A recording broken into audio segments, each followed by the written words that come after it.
Hello, everyone, and welcome back to Time to Roll's Campaign 1. This is episode 25. I have a few things to go over, and then we're going to have a short recap for the players because it has technically been 2 weeks since we played.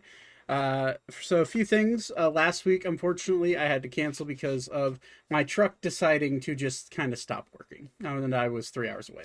So, apologize about that. We will be picking right back up where we left off. Unfortunately, Nate and Lexi are not going to be here tonight. Nate has family things and Lexi has to work. And then Squirtle will be going on indefinite hiatus. Squirtle is Aiko. Unfortunately, he has some life things that he has to deal with before he can come back. He doesn't even have access to his computer right now. So, wishing him the best. And let's just go ahead. Let's see here. One announcement. Look out for a big announcement on the social medias soon. I'm excited about this, and I will hopefully have it ready to go by Christmas. So, anyways, let's hop right into this. Let's see here. Okay. Dinosaurs. Oh, yeah, we are. Righty. Okay. Are you guys good to go? All Yeah. good. Alrighty. So, where we last left off, you guys found your way into one of the few holding chambers, one of the largest actually holding chambers of the short-armed gang. Fighting your way through this, this, I guess you could call it a den of people and gang members. You fought your way through and were able to come out victorious, fighting a large amount of T-Rex humanoid people, as well as fighting a troll and subduing the troll to the point where it is now dead. Unfortunately, a few of you did get knocked around a bit, and some of you came closer to death than you wanted to. But we're all alive. We are currently post-battle.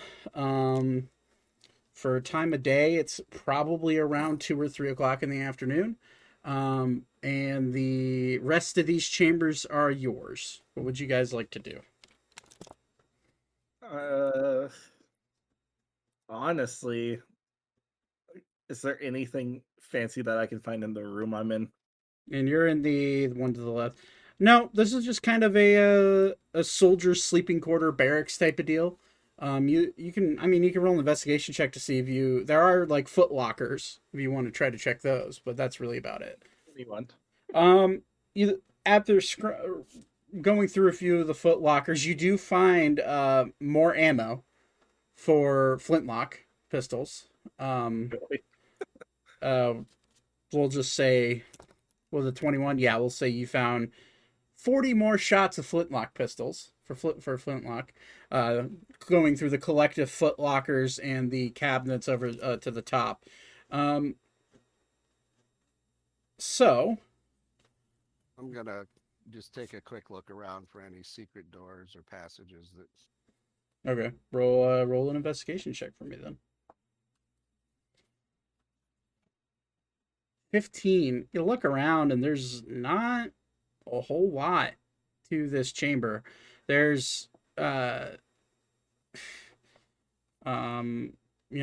find the chairs with the table. Looking around the wall, there's no switches or anything. Just beds and what seems to be standard furniture. I would like to check this room to the right. I'll go with Elka on that. Okay. So you go over there. Well, Natural one, the investigation check. You close your eyes and try to look around. To no avail, you find nothing. 12. This room's pretty empty. You do find a holding cell, but there's nothing inside that holding cell. there's a table. There's a table and 3 chairs, two on each side, two on one side and one on the other. What seems to be maybe an office for interrogation, or maybe I guess maybe some people will come in here for employment and go through an interview. But there's not really a whole lot to this room. Okay. Can I check out the crate? Which Like the crate? crates down here. Yeah, sure. You walk down there. Go and roll investigation for me, All or right. perception, whichever one you would prefer. In this case, If it'll load, I will. I should probably get dice out. Yeah. There we go. 12. 12. You see some crimson blood sprayed about specifically in that corner, that you don't know who it came from. Actually, you would know. You just weren't here. That is the corner that Thaddeus got slumped over in, and knocked out and shot. But he's obviously still alive. I'm gonna go over and scrape all my blood up. And... But inside the crates, are just surface level of the crates, you get the sense that these crates are more or less just for, more or less for like food. You look and there's like a little like a wheat symbol on one of them. There is like a water symbol on one of them. So you get the sense that these are probably for like food or liquid or something like that, just for storage down here. All right. All right. Can I get Ori's assistance to move this fucker out of the way so we can proceed downward? Yeah. Or he's just gonna wander and be like, "Hey." Yeah, just to get it out of the way so we can proceed and whatever's down there. Right. I did. So Ori's. I know I don't look it, but I am strong too. I will have your assistance as well, because I am not. Hey, Elka. Either both Ori and Elka roll strength check for me. That's cocked. 9. I'm doing great today. That's a 30 for Ori. I'm just kidding. I think he did it. No, wait, sorry. Sorry, 25. His strength modifier is 6. Not, his attack modifier is 11. Okay, yeah. With the help with the help of Elka, Non-help. you're like Elka. You're like successfully lifting one of his legs, I'm helping. and Ori just kind of like very carefully picks him up and like moves him to the side, causing your wildfire spirit to jump out of the way. Thought 10. Yep. But he's out of the way. I need to clear this dice tray. Sorry, give me 1 second. Let's see here. I need percentile dice. We're gonna see if he explodes when you put him down. Ew. I'd like everybody who's gathering around this entrance to make a dexterity saving throw. Christ, How dare you. child. Oof. Un moment. Oh boy. Oh, I'm sorry. I need to pass. It's part of the monster description. I'm sorry. All right. Is a 16 a pass? 16 is a pass, yes. What about 13? Oh my god, you guys rolled like shit. Yeah, we rolled really bad. How about Ori? Oh my god, Ori rolled a 2. And then And you're Aiko all would be dead. stepping back. No, everybody failed except for the 16. So that's it's only 10 points of acid damage. Gosh, Am I- nothing. Am I 2d8. immune? You have resistance to poison, not acid. Okay. Okay. But yeah, you get splashed and immediately you're just it's like a slap in the dick, really, after fighting. Like you the one thing that that you guys were able to expertly get over, and you get just slapped by it after it's dead. Oh, uh, you watch Ori get hit by this acid and fall over unconscious. I'm just gonna dump a potion into his mouth. Okay. Save it. Save okay. it. Okay. I'll just first level cure wounds him. Okay. Oh yeah, min healing roll there. Oof. Perfect. That's how much HP he had left before he got hit by that. So good on you. Ori immediately looks, ugh, that sucks. Careful, large one. Maybe you should wait up here while we check out the bottom portion, bud. Mm-hmm. Yeah. So So I'll let you know if we find her. We'll call if we need anything moved.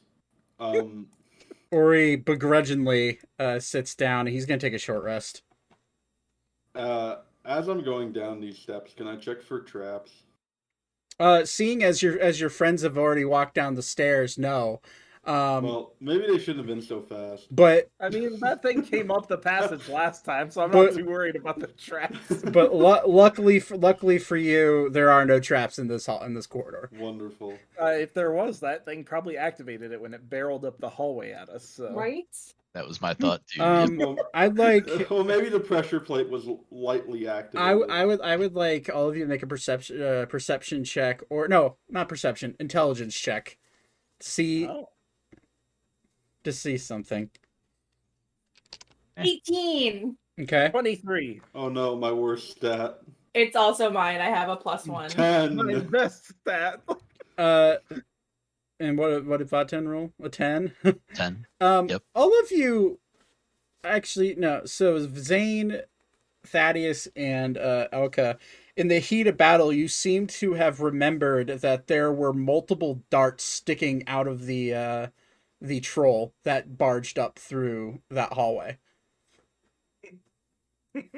So you get the sense that yes, this troll did absolutely set off traps as it bombed its way through. Okay, so you make your way through here, and it's kind of dark, but the first thing you see and notice is there's quite a foul stench coming from down here. It sounds like a sewer system almost, just kind of rank. But this area is for you to explore. I'm trying to get myself organized with all these dice I have in my dice tray. Do we Guess hear we're gonna look around anything? for Alara. You guys do hear something, and because all of your passive perception is relatively high enough, you do hear some very low audible whining / grumbling coming from roughly this area. Sorry, which area? Was that left or right? Our left. Yeah. Okay.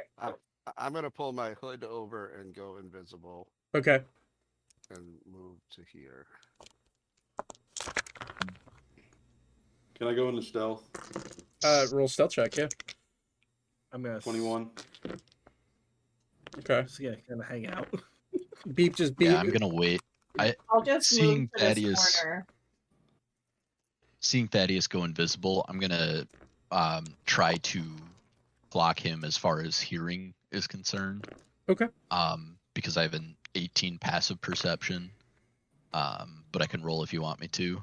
No, that's what passive perception is there for. Yeah, so I'm basically trying to just clock and keep an ear on Thaddeus as he moves. Okay. You do hear the light footfall of Thaddeus because he doesn't have anything to reduce the noise that comes from him. He does have Thaddeus, if you're trying to not be heard by anybody, I'm going to need you to roll stealth check with advantage. That is if you want to be unheard. You aren't seen, so you could walk through just fine. No problem, but you would be heard. 23, yeah, you can't. I'm going to need you to roll if you want to try to clock him, Vaten. Unfortunately, you do not hear him. But do I pick up anything else in the room. with a 22, you start to hear like grumbling coming from like this area, like over here. You hear like a bit of a bit of like quiet snoring coming from over here. And then you hear absolutely nothing coming from over here. Over to your Okay. what would be your right. Yeah. Yep. Do I have a visual at all through these bars or whatever Yeah, those are? me as well.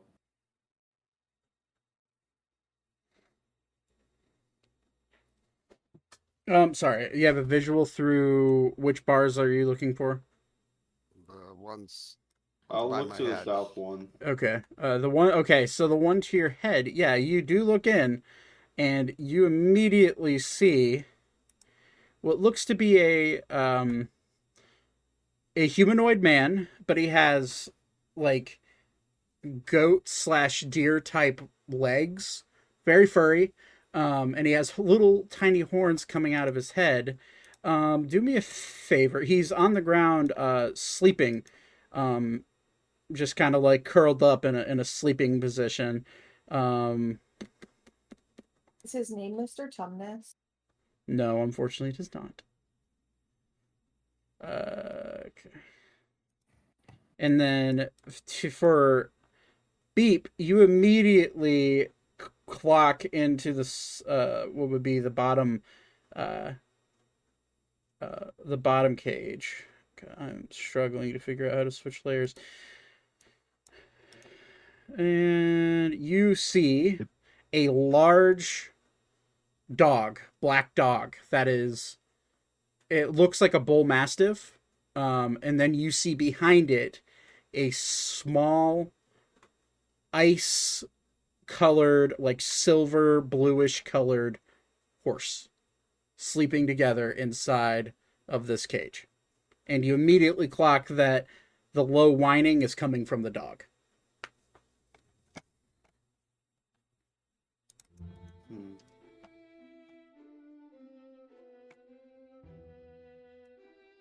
Do you do anything?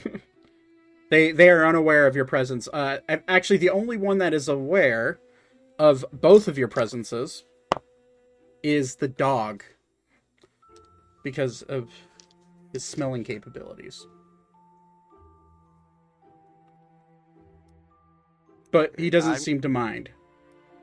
I'm gonna step back and decloak. Okay. And say we've got one humanoid with like half of a.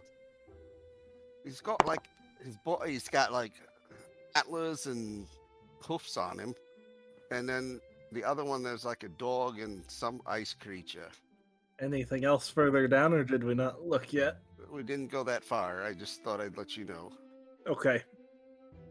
I want to see what's up with this fellow. All right. Can I tell if like the whining from the dog is for any particular reason, like he's hungry or something? Make a nature check. I would like to do the same. Would it be nature or would it be animal handling? Since you're not trying to interact with the dog, it would be nature. All right. Well, that's not. Vaten being far more in tune with the natural side of things than you are, you immediately get the sense it's just probably being generally uncomfortable in this cage on the stone ground.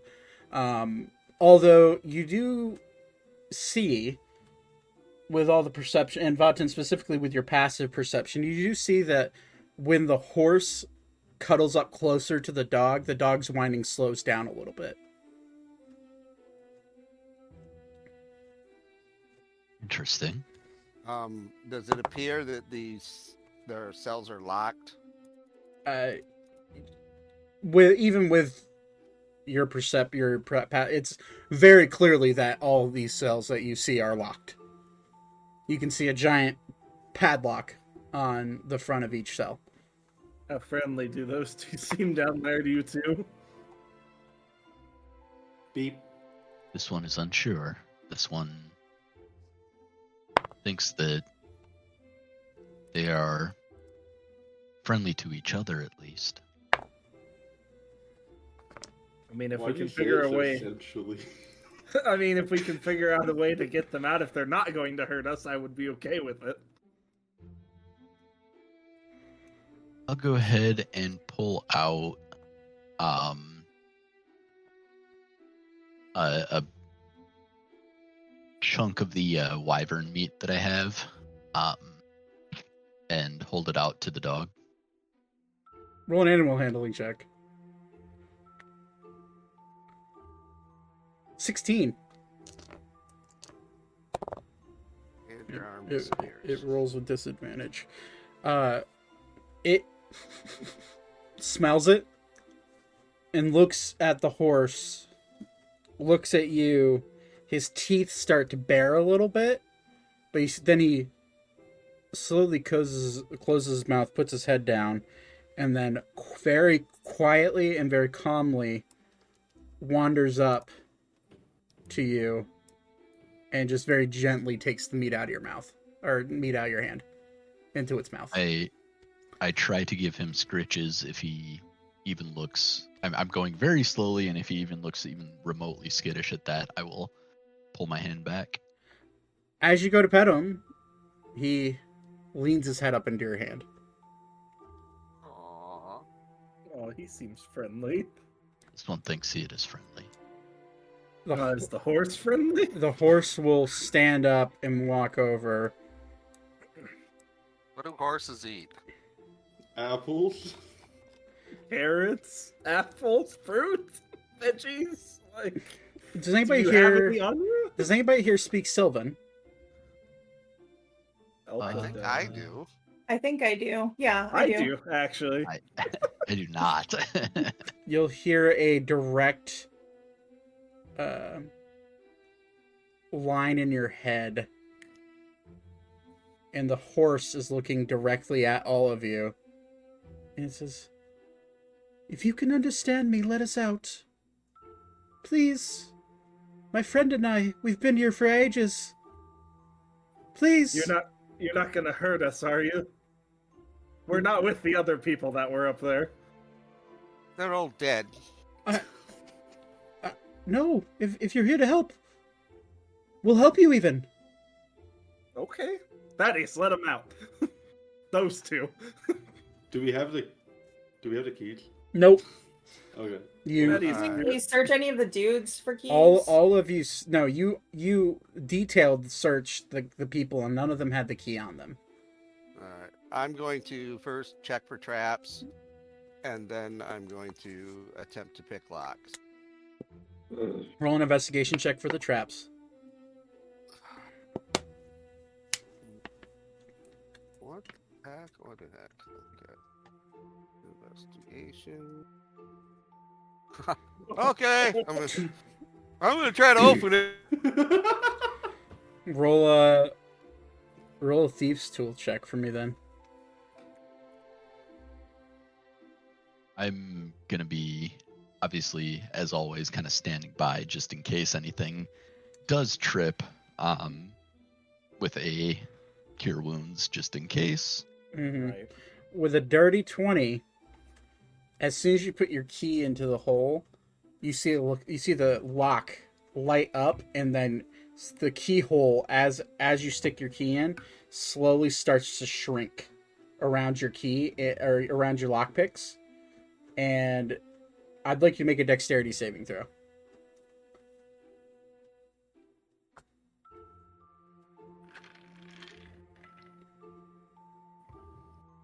(22). You are able to pull your lockpicks, your lockpicking set, your thieves' tools out of the keyhole before the hole closes up completely around.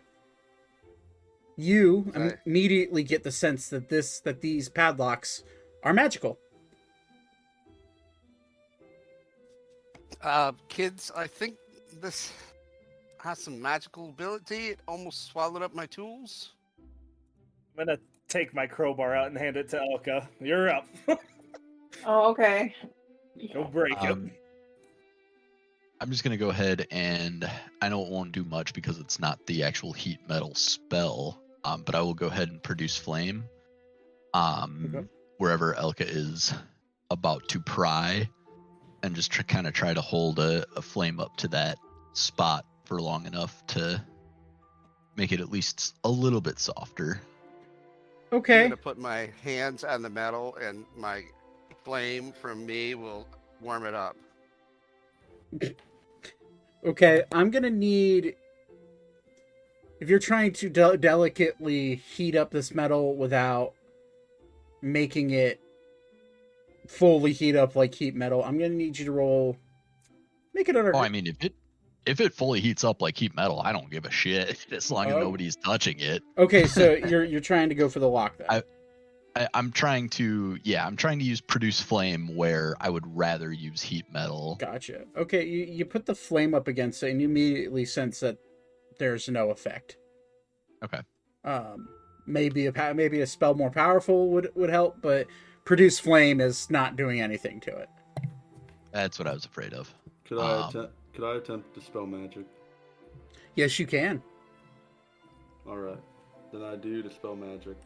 There's no check for that, right? It just happens, right? Or is there a save / roll that needs to be hit? I just sent it in full. I think it's. Choose. We're higher on the target ends. Okay. I make the ability check using your spell. Okay, it's just like counter spell except different. Okay, this is a 4th level enchantment, so I'm gonna need you to roll a d20 and add your, we'll say, your spell casting modifier. Would that be like where it says spell attack bonus? Yeah, or- that's your spell attack Okay. bonus. No. No. You cast Dispel Magic and it just falls flat. You hear, anybody who understands Sylvan, you hear in your head, these locks are tricky. Might have to try a little harder than that. Although I do appreciate your attempts. All right, I'm gonna take the crowbar and try and pull the lock apart. A roll. Trying to pull the lock apart. You're going to have to roll a strength check, and it's going to have to be a high roll with this lock. Are you trying to pry the bars open or try to pry the lock open? So with the crowbar, I'm using the crowbar to try and basically break the lock. Okay, you're gonna have to roll an attack and add your strength modifier. Rolling it. So roll a d20, add your strength. 14. Yeah, try to jam it up in there, and you do scratch the lock a little bit with a crowbar, just being how heavy iron it is, but you weren't not enough to break it apart. Can I go back and see if we can get our very strong friend to help? You certainly can, yeah. All right, so Or I it's just I guess the beep will go up there and like just beep it, or you just come down. okay. Yeah, so beep will just go up here and just go like beep beep beep beep beep beep, and You- then just like wave toward like Ori. Ori is like sitting down, leaned up against like this barrel, and you see him just like slowly shoving random things into his wounds to try to stop the bleeding. Like you see him like shoving random pieces of cloth. There's like he has like tiny little pieces of bread that he has from his rations that he's like trying to shove in there. But he you need me? Beep. I can't do Nate's voice. It's so rough. He has such a deep, booming voice. Really Yeah. quickly, as he's passing, I'll drop one like cure wounds at level 3. Okay, that'll definitely help him. Yeah. He's still he did take a short rest, but he is Jesus. guy. My rolls. God almighty. My rolls. I'm just 2 nat ones. Running it after the So- other. So that's 13 in total then. Yeah, No, it's the 21 for the 13 and the 8. Okay, Yeah. 21. but still, my God. As you heal him, you see the random pieces of bread start popping out of his wounds. And he's like, oh, thanks. Beep will give him a little thumbs up and just start heading down. Okay. And Ori will follow, so it's 21. So Ori's looking pretty all right now. That he was real hurt. But he walks down. Hey, Hey, big guy. you Elka's got you the need me? crowbar. You need to pry the lock open on that. Okay. He's gonna walk up and he's gonna grab his battle axe. Or he's gonna grab his great axe. And Jess, you might want to stand back. Oh, bang! He's gonna try to just slice the lock off. He's gonna roll for that. Wow. Even I'm rolling amazing for Ori. I just rolled a 19, which is a crit for him. Nice. So for his battle axe, that's or great axe, that's, oh my god. Okay.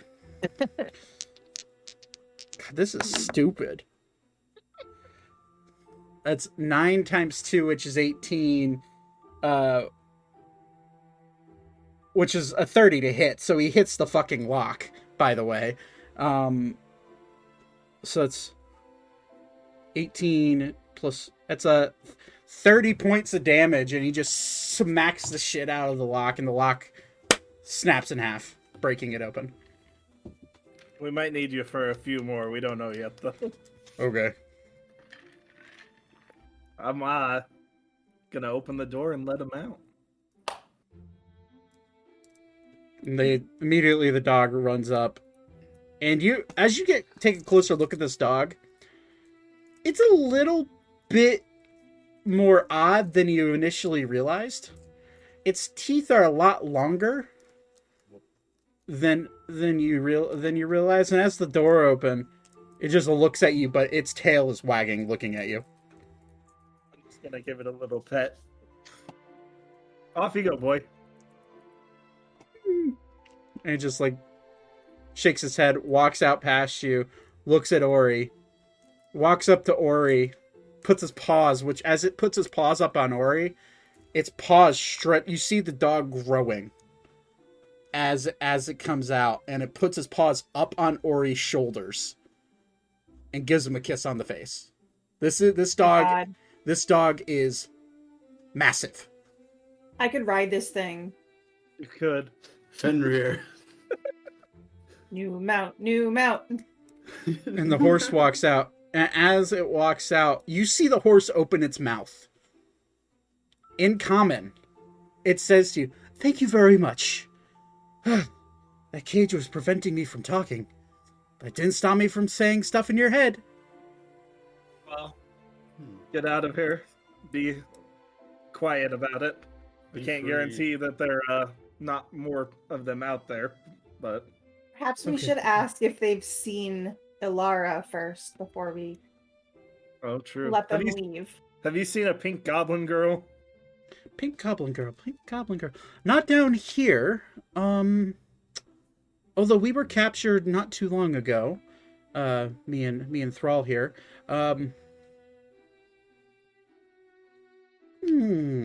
Pink Goblin. I did see a Pink Goblin Girl. But she wasn't in the cage. She was just wandering nicely through the city. Although she Do was... you remember where? Yes, it was over by... Oh, boy. I think it was by the prison. She was talking to something. Actively talking out loud to something that I couldn't see. But I did... If my memory serves me right... Let me see here. Elka, make a nature check for me. Or hit... Yeah, we'll do nature. 14. 14. You would immediately recognize this horse, this type of horse, as a horse that that comes from Arun.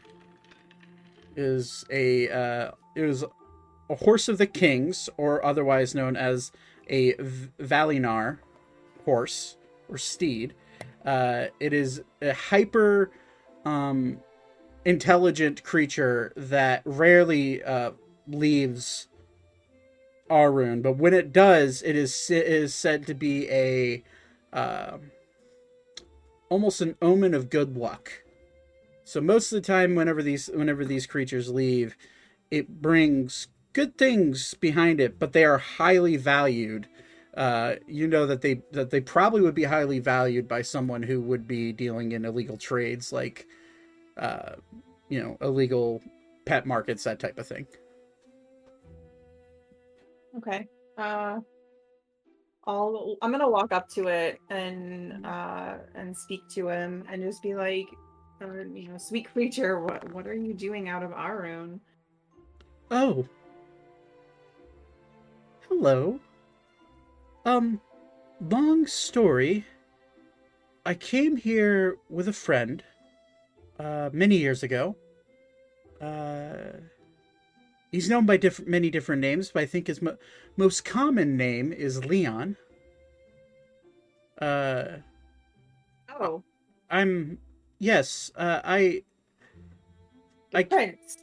Yes, exactly. He brought me with him, and he let me, I've basically been following him around ever since, and, I'm surprised he didn't notice I was captured. I'm normally the horse he rides. He's been a little busy. He's been preoccupied, unfortunately, Oh, learning of his brother's death. That's a shame. Well, yeah, so either way, I was captured here about 2 days ago, and I just happened to run into this big guy, and he'll like point his nose towards the dog. This is Thrall. He's not exactly the most kind dog, but he seems to like all of you, and he latched onto me very fast. I don't know if that's just because of my sylvan nature, or either way, he now hasn't left me alone, and I guess these idiots decided that we were gonna sell better as a group, so they paired us together. There's one across the hall from you that snores. Who is this? Do you know? No, actually, he's been there ever since we came down here, and I've never once seen him awake.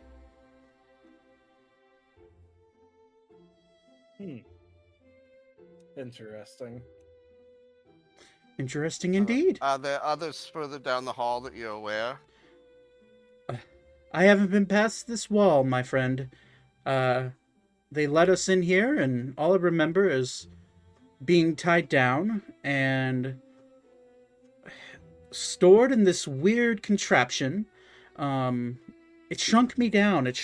Hence why Thrall over here was shrunk down a whole lot. It shrunk me down, and they were able to transport me. It was like a tiny little cage, and they were able to transport me down here, and then they just kind of threw me and Thrall in there, and we slowly started to grow bigger. But it seems like these cages have some sort of spell on them that keeps us at a certain size so we don't get too unruly. Interesting.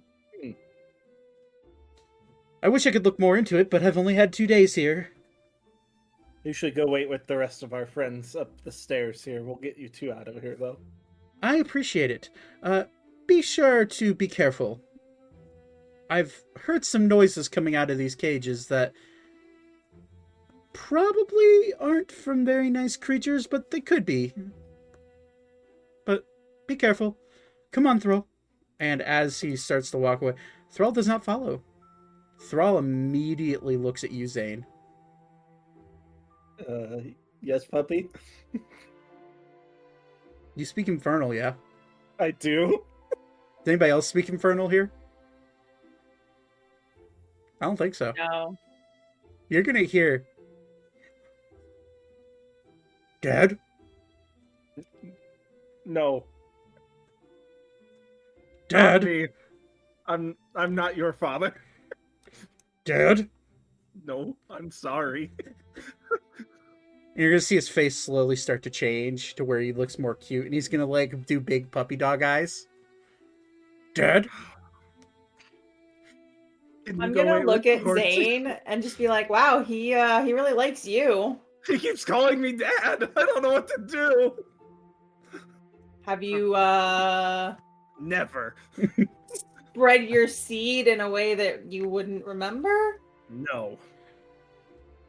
It could be that he thinks you're his owner. I mean, maybe. That would be pretty cool. If not dad, friend? Friend. Yes. Friend. Friend. Yes. Friend. Dad! Dad, no. Friend, yes. Oh.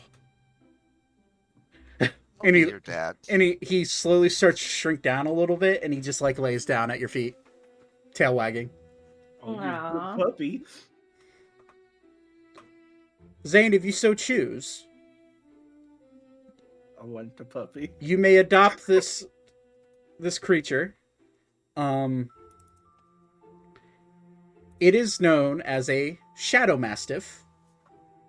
And I will, if you would like to adopt it, you are allowed to. I would love to take the puppy with me. And then the horse immediately flips around. Oh! Good. It seems he found himself a friend. I don't know if his name's actually Thrall. He just called himself that. But he was also trying to speak Sylvan. So, maybe lost in translation. Maybe we'll get him a good name later. Zane, you would know that the word for dad in Infernal is Thrall. Ah, So, you have now adopted a big dumb puppy. I will be sent. I can send you the details for him here in a minute. that's perfect. And he immediately, as you say, okay, yeah, he shoop, disappears in front of you, leaving like a little shadow wispy thing.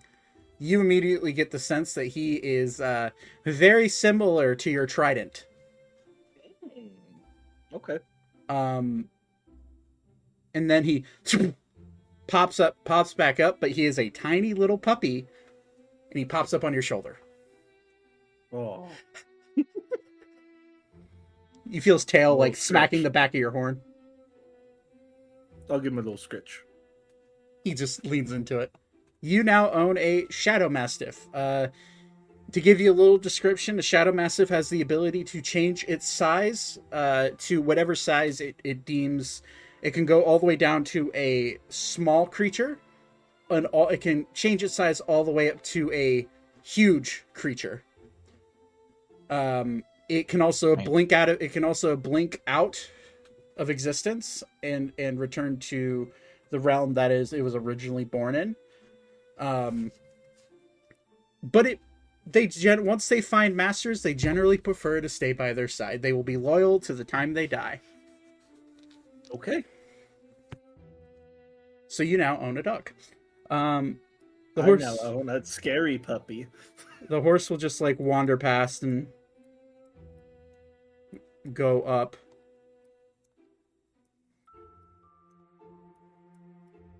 Or the one. And be gone. Yeah. Here. And I'll hand you the 9 pounds of wyvern meat that I have. Thank you. Considering I already fed him 1 pound of it.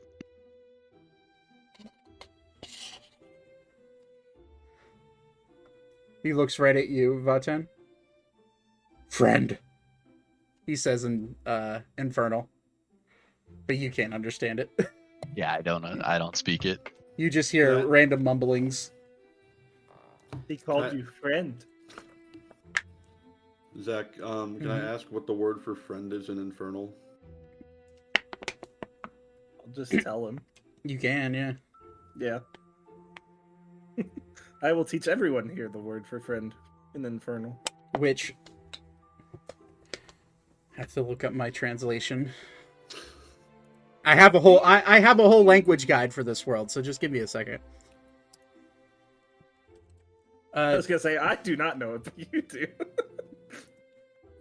Alrighty,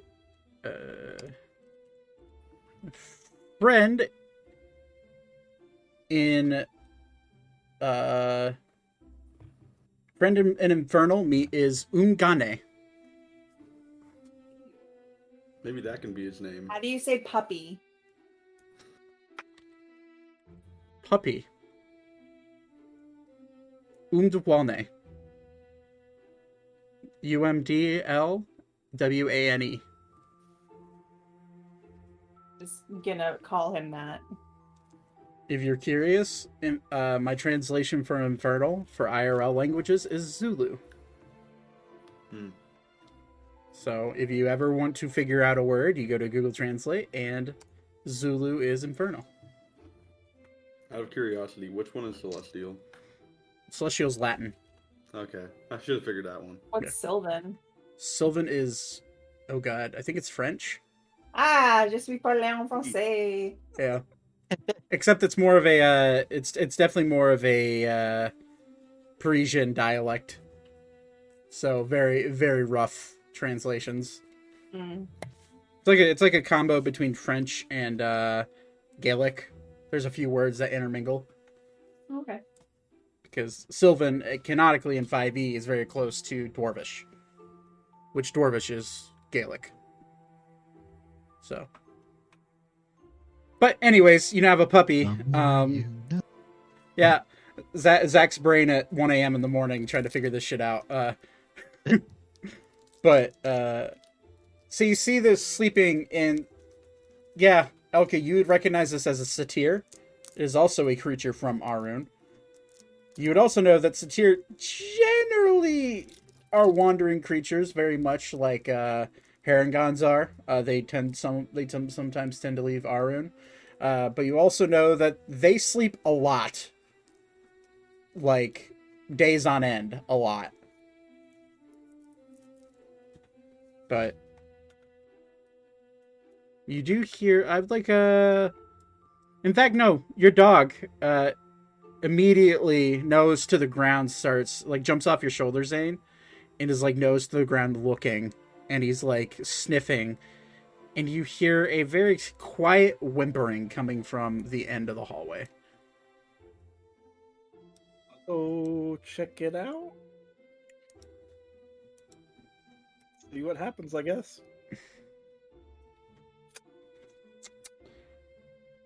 Okay. So you go check it out. And immediately you see nothing. You have dark vision. You look around, try to look around the corner. You do see a very slight lizard-like scaled tail that's sitting on the bed of this enclosure. You just hear Hello? I don't like the sound of that. hello. Is somebody in there? Yes. We might be able to help you if you show yourself. What? We're not with the dinosaurs. And you see walk up a kobold. What the fuck? You're supposed to all be dead. I was about to say, make a history check, but you already know. Kobolds in Ammriel were said to have gone extinct over 800 years ago. But you, seeing live and in the flesh, a tiny little lizard man. Hello? Hello? Who are you? My name is Zane. Who are you? He just kind of like walks away. No, come back. I mean you no harm, as long as you mean me no harm.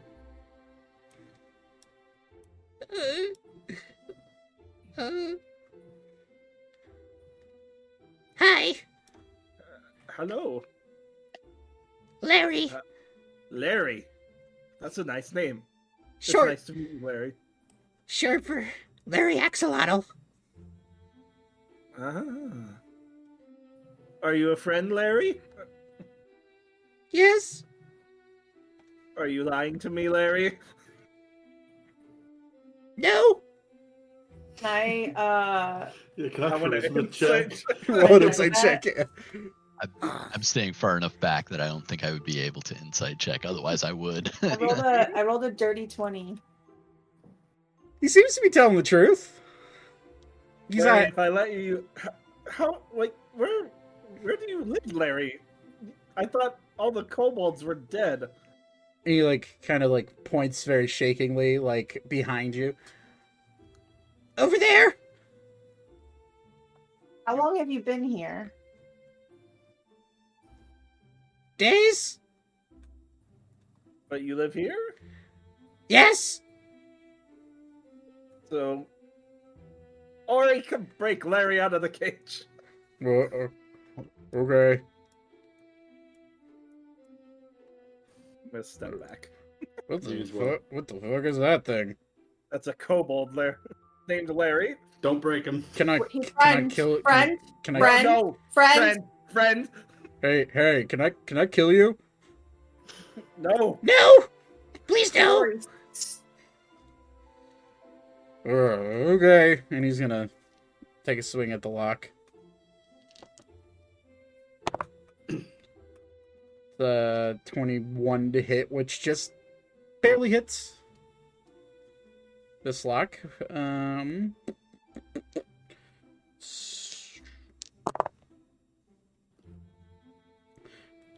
Yeah, that's enough to break. 26 damage.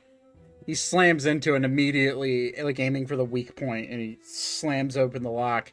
And immediately, are you sure I can't kill him? Yes, you cannot kill him. Punch one. Beep. They are like they should not even exist at this point. They're an endangered species. He's gonna roll a wisdom saving throw. Can I He offset that succeeds. by saying large one, and I'll bring my wildfire spirit closer in. Okay, he's all the way up here still. This, yeah.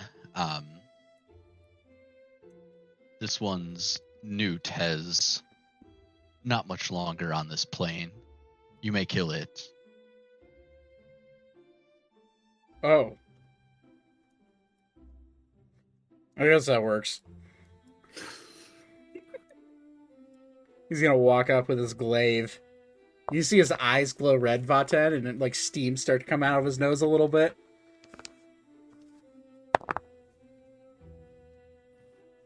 It's a 15 to hit.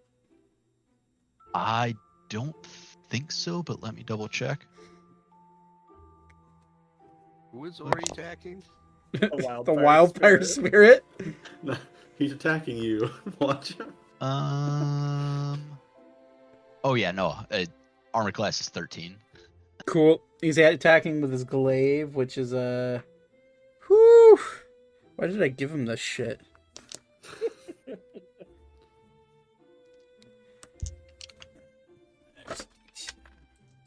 Plus a d6. That's a 31 damage. It is actually still alive. He's gonna hit it again. Okay. It's a 24 to hit. Yeah. It's a I heard 4 dice. He's dead. yeah, that's it's 20 points of damage. Yeah, it is very dead. Isn't there a fire thing that happens when he dies? Okay. That's only when he teleports, that's right. Correct. Yep. Yeah, so you just see your little fire newt just look up and just shrug his shoulders as as Ori just slams his glaive down into it. But I feel better. Oh, good. Figured you had enough with the dinosaurs. I'm gonna let Larry out of the cage. Larry is going to like slowly wander, and the token doesn't do it justice.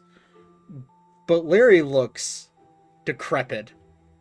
Like, Larry, are you hungry? you could see his rib cage. Like, some of his scales are starting to fall off. He has like one of his eyes seems like a little bit more bulgier than the other one.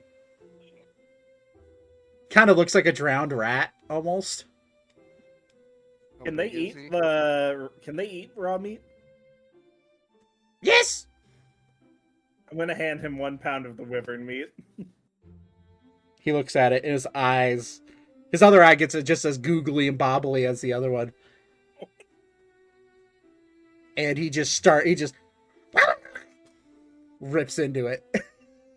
And Larry, the pound of meat is gone within seconds. you know where you are, yes?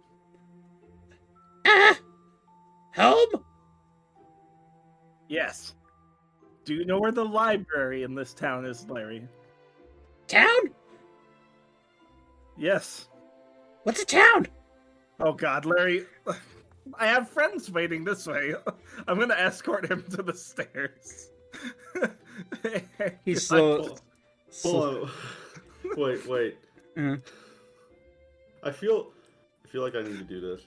Oh God. So as the kobold is passing, Mhm. Beep, knowing what he knows about kobolds from like his past and everything, like conversations with the Celestials, he's actually going to hand the kobold 300 GP, almost like as if it's like a donation. Food? And then Beep just shakes his head, and Beep just like mouths the word Arum. He doesn't say it, but he mouths the word Arum. Of course, he wouldn't get it, but that would be like Celestial for gold. Okay. And then he goes to eat one of the coins. Beep just shakes his head again. As soon as he bites into, Ugh. and he throws it all on the ground.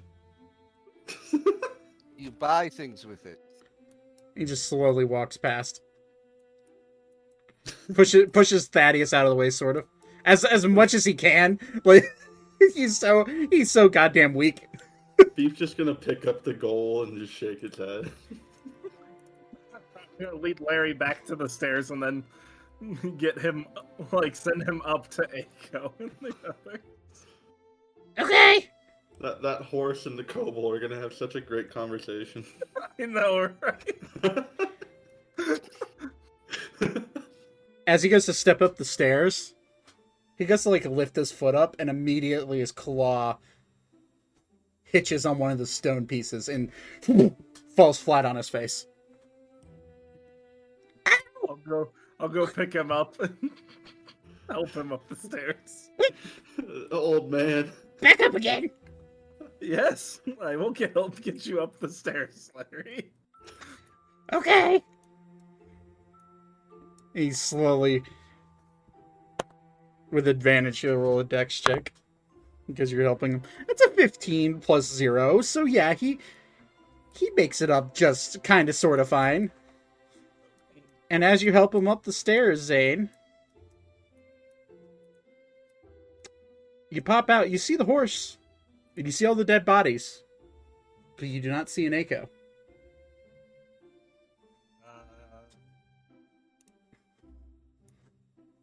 Larry, Yes.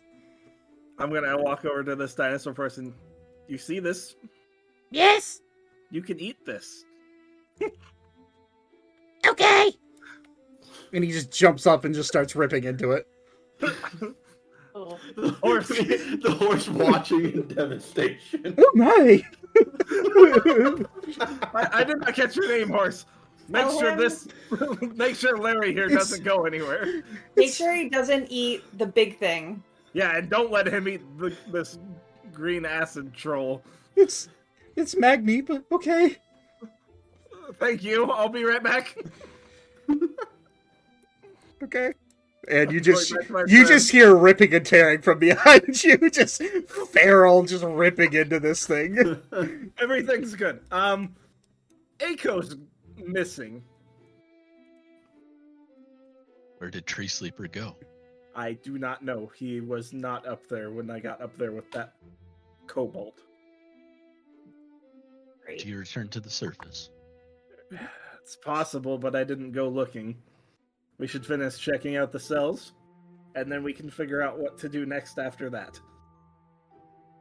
Beep. Is there anything else at the end there? Yeah, is there I'm like- is there someone in the northern one? Yeah, like that one. No, there's not. Remind and just subtle reminder: you have not checked down here yet. But that is up to you. Yeah, If you would I like to own that. just move on, then you can move on. Elkar, Satyrs, good people. I want to say yes. Everything you would know about satyrs or satyrs, however you want to say it. You just know that they're fairly peaceful people, and you also know that they sleep a lot. They're the Snorlaxes of Fey folk. Yeah, I'm just being like they sleep all the time, so they're not really ones to start anything. We could Let probably we can open the this. door. We can open the door and just let him keep sleeping. All right, move out of the way. And or he's Tree gonna use his Sleeper glaive, is- or he's gonna use his glaive this time. If Tree Sleeper is missing, this one will keep watch, Okay. and I'm gonna Make head back. Baten, make sure Larry doesn't go anywhere. I feel like we should get him to Leon. Probably. Very well. About 10. As you walk up the stairs, I will physically grab him if I have to and chuck You him across see- the room. you see Larry on the ground, passed out, with acid burn marks all over him. He's seemingly knocked out, and Magni, the horse, I tried to stop him, but I don't have hands. He's currently unconscious. He will roll a death saving throw.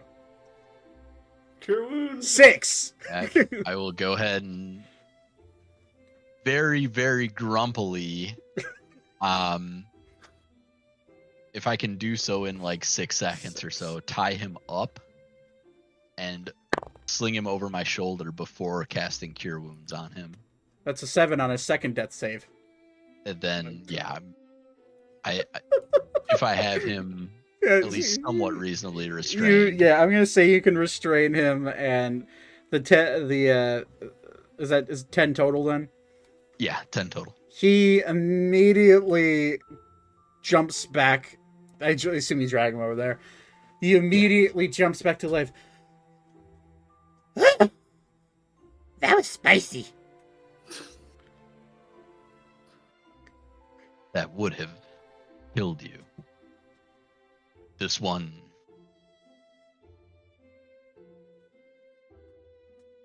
Ice Horse. Yes, yes. Would you kindly tell my friends that this one has very little healing magics left? Very well. And I will go ahead and, like, with Larry slung over my back like a freaking hunk slab of meat, I will go ahead and just climb back up to keep watch at the ladder. As you do that, as you pick him up, he goes, I'm a red set now. I don't react to him. so yeah, you guys you're going just to the end. Yeah, I will at least climb up the ladder, and kind of stick my head out and make sure there's nothing like in the house. Well, reminder, so how it's all set up is that there's this main underground area, but then there's like what would be like a faux holding area with a few cages. And then there's another ladder that goes up into the house. So it's Okay. You're on the bottom level of 3 levels. Okay. then yeah, I will check each level, like check the foe holding area, and then check the house for Aiko. Okay. If he's not like there or in the house above, then I'll kind of camp out in the foe holding area. Okay, it takes you a little time with a Larry strapped to your back, but you are able to climb up there and you check, and Aiko is gone. However, as you poke your head up into the house area, there is nobody in there except for the one dead T-Rex guy and the other dead body that you guys dragged in. But you see sitting on the table inside this home a note. I will go ahead and grab it. Okay. And Read it. when you read it, I will have the note for you next session because I don't have time to type it out. Okay. You will read. It is very sloppily written, and most of it is in uppercase letters. But it's very clearly Aiko's handwriting, and it says, "My friends, I must leave right now. I assume this is finding Alera's in your capable hands. Arya and I must return to the Blackrun Forest, and I will be back whenever the wind blows me your way. It was fun. If I don't see you again, good luck." Signed, Aiko Barkhart. I will agitated spit on the ground and then kind of just in the time being go ahead and busy myself with a cunning artisan on the couple of corpses that are up there. Okay. Leaving Larry tied up. Larry sees you too. Food! You can have this when I'm finished. Okay. Okay. And once I have anything usable out, I will toss him the remainder. Okay. Alright, so you're up there doing that. You, Ori successfully smashes the lock to bits. And the satyr does not wake up. But it is just kind of curled up in a ball, sleeping on the ground. You assume? Oh, if it wants out, it wants out. Yep. All right. Is there anything down this way?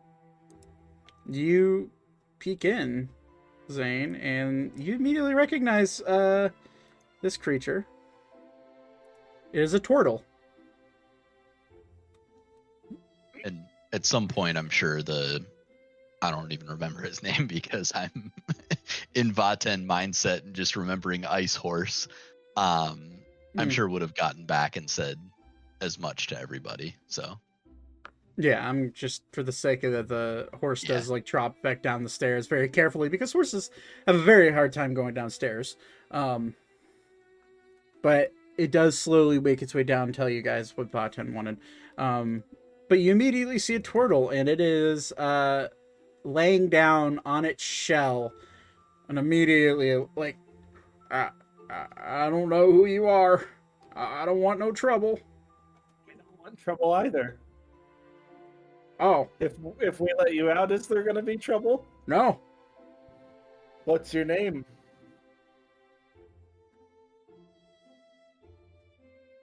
Melvin? Right, Melvin, Melvin. how long have you been here? I don't know, a week? Have you seen a little pink goblin girl down here? Nah. Ori, let Melvin out. Okay. Oh god, I'm in the wrong layer. There's nobody in this cell. No, you Or- didn't see anybody in or that either of cell. Or Although, that one. as the noise is being made, you immediately do hear a boot up sequence. Zane, do you recognize this boot up sequence? Warforged. And you see a warforged, what looks to be a Goliath, except it is shaped like anybody would make a warforged Goliath, but it is tiny. humanoid sized. Or he's In the gonna hell? attack the door. That's a natural 20. Oh, well, GG to that door lock. Ori just kind of like breaks the lock and like breaks the metal bars all in one swing. Belvin, you can go upstairs and wait with our friend. He's the lizard folk. Oh, okay. We'll try to get you out of here as soon as possible. Okay. Sounds good. So what's your name, mister? Or miss? Boot up secrets. Who created you? It says nothing to you. State your name. It stands up tall. Looks right at you. Code name 3T/487. T48. Oh. 7 Alpha 1.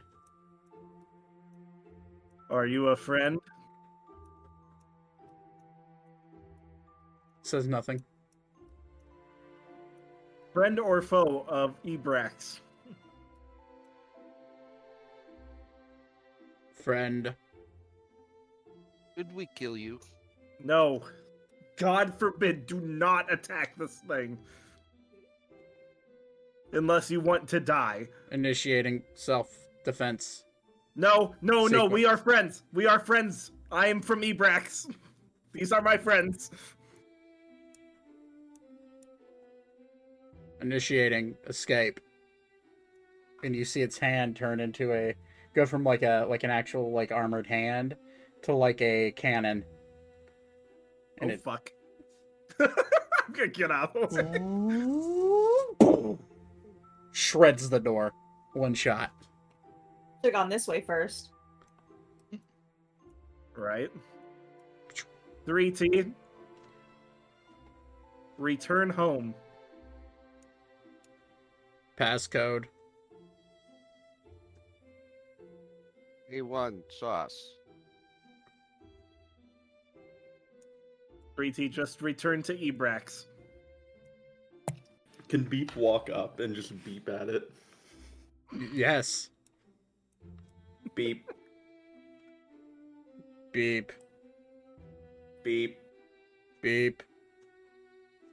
beep, beep, beep, beep, beep, Beep beep beep. beep, Beep. beep, beep. Beep beep beep. What the And it slowly walks by. And goes and turns and goes up the stairs. Please don't ever joke with the Warforged. They do not get humor. Beep. That was mainly for Thaddeus, but I don't know what you told it.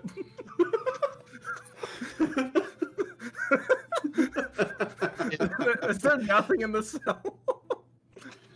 If No. both of those are coming up, then yeah, I'm obviously gonna have some interaction with them. Right. Beep. Do I have a brain that I could scramble? No, they are not human. Or a humanoid. And it does.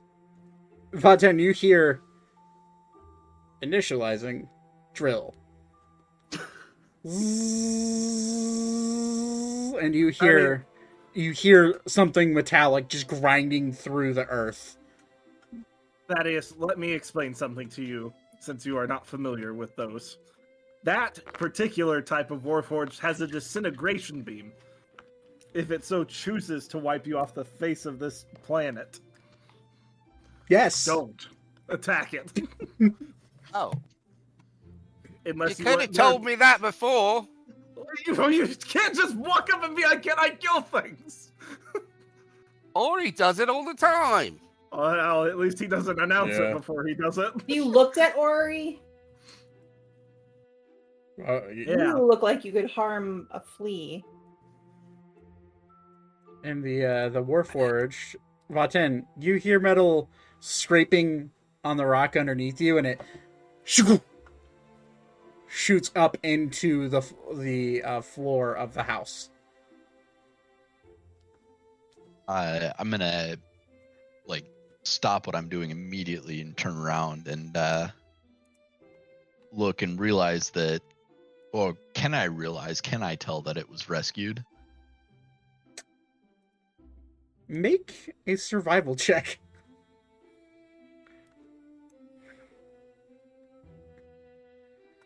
$14. You know that it came from the ground. And you know, maybe it came from a cell, but it's gonna look right at you. Okay. One quick side note before I forget. I mentioned it in chat before, but Ori would have gotten 6 more HP from my I did. wounds that I cut. I did add Okay, that, yes. perfect. Perfect. I look at it, kind of head cocked, and it came up through it made its own tunnel, right? It As opposed to coming up through the ladder. It pops straight up in the center of the room, yeah. Were you prisoner? It just looks at you. No sound. You hear Spurt, or I about to call him Spurt because he's a fucking kobold. You hear Larry say, The fuck is that? initializing self-defense mode. And you see its hand turn into a cannon and point its gun at Larry. But did it again. Did you speak with my friends? The horned one, the sneaky one, the musical one, the large one, the long ears one. You see its hand just twist and shoot back down into what looks like a hand. Affirmative. And it just walks past you and goes out the door.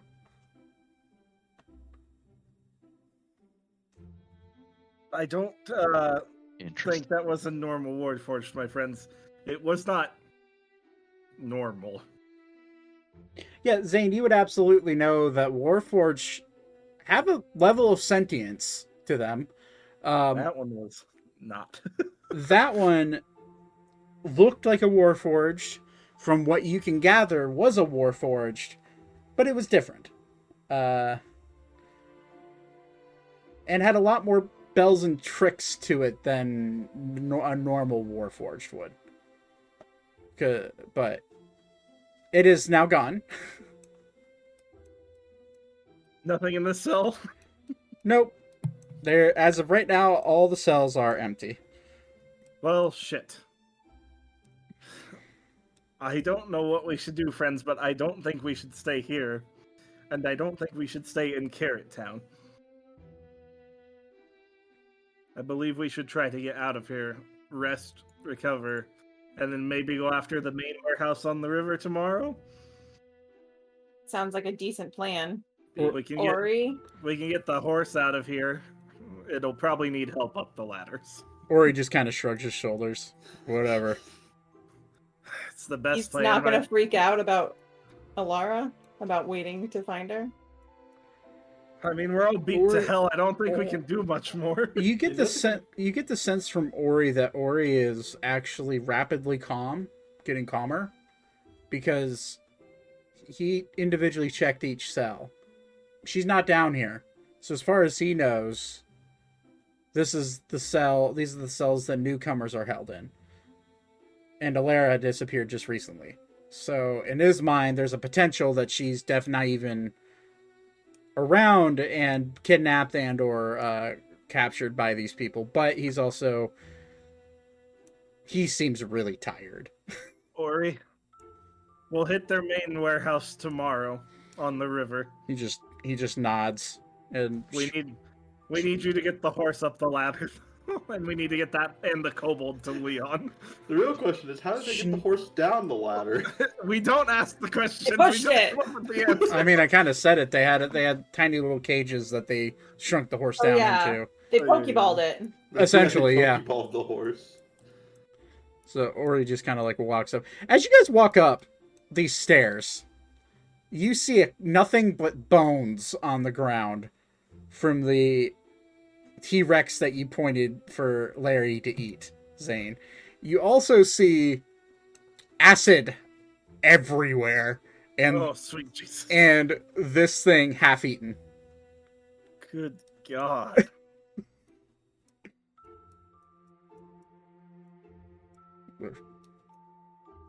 Are you two ready to leave? Yeah, I'll think so. And We'll get you out of here too, Magni. that Our would be big great. friend will get you up the ladders, and then we will get you to Leon. He slowly nods his head and walks away. Thing's gone. Come on, Melvin. My cat just stepped on my power strip and shut my computer off. Oh, Rip. how are you still here then? I quickly reset everything. Okay. So everyone makes their way out, and you do find your way into the main home. You have these 3 lined up dead corpses that are now actually fully processed. I was gonna say, yeah. I would like to hand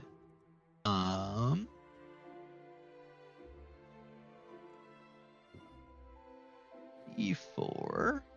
I will hand 2 darts to Elka, a javelin to Ori, and then can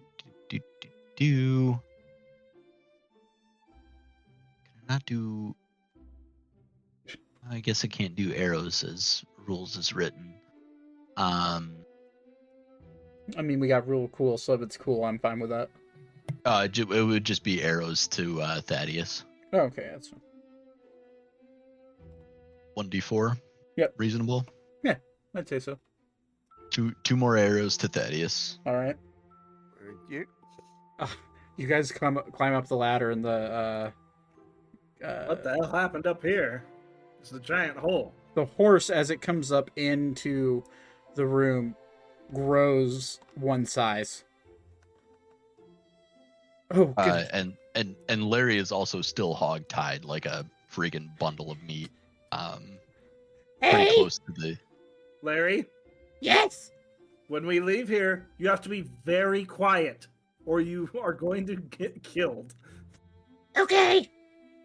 I would This like one did, or that one did try to eat the troll.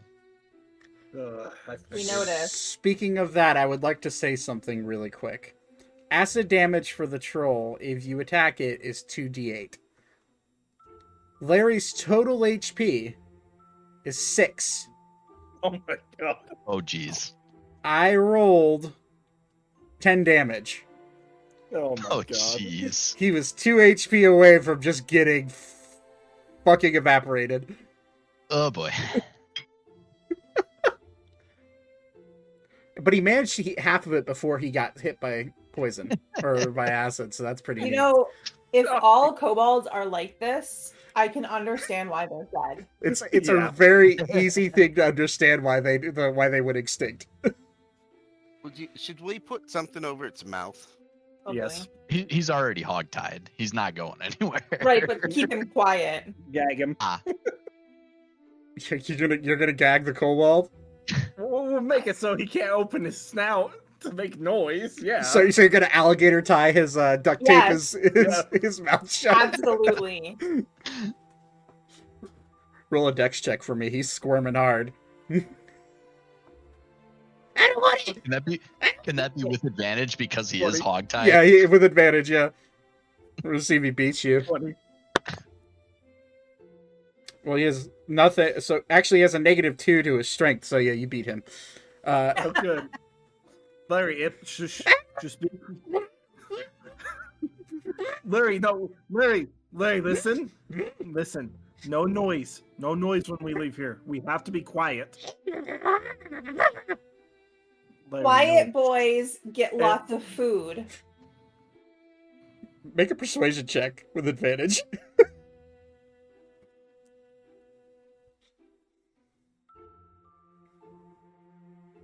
15. He just sits there limp. I guess it worked. You see a little food baby going on in his stomach, by the way. He's like, Ugh. you see a decrepit, like, skin and bones kobold, and then you just see, like, a little round tummy coming off of him. All right, Magni, Yes? we need you to stay close because we're gonna get you back to Leon. I mean, I can also shrink down a little bit. Can you carry Melvin? And at this point, Melvin's just making his way up the ladder. He's a fucking I know. turtle. He sucks. I'm asking. He's- Can you? They're slow. Can you carry Melvin? Yeah, I think so. All right, carry Melvin. Ori, carry Larry. Carefully. I'll just kind of Yeah. hand him across like a. He And just we're gonna work. We're gonna get back to Leon, and then Melvin, you can go wherever from there. So Ori does this thing that kind of makes you all just kind of like, it breaks your heart a little bit. He puts Larry on top of his head where Lara would be. And he just kind of like ties him to his horns. Oh, Hey. buddy. You need to delete Ako's token, by the way. Oh yeah, it goes gone. Let's get the Oh. hell out of here carefully. And at this point, I will show everybody Ako's note as well. Oh, I thought there was something going on. alrighty. Ori's Well- gonna look really kind of angry, but also quiet for a change. And he's just kind of like duck out into out of the house. We'll find her, big guy. Don't worry.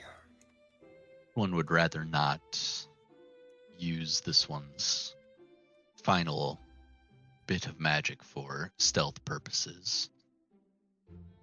Ako. But We're just gonna have to work our way out the old-fashioned way, then. if everyone thinks that is more prudent than being If able it- to if we revive can- or heal, If we can use it to just get out of here, back to what is relative safety, it may be worth it. I'll kind of look to everybody else, kind of taking a non-verbal vote, so to speak. Ori kind of like nods his head. I'm gonna pull my. It would Photo be of my better head. for us to be able to sneakily get away than for you to even need to heal us. And people write down on a note just saying, "I also have heals." Vaten will nod and cast his last pass without a trace at 3rd level because that is literally the only spell slot I have left. Okay. So, as you guys all make your way out this house, I would like everyone to roll a group stealth check, please. And make sure you add 10. I will be rolling for Ori, Larry. Actually, Ori and Larry will share DC. And 26. for sure roll. And Magni and the turtle will also. Sheesh! That's the.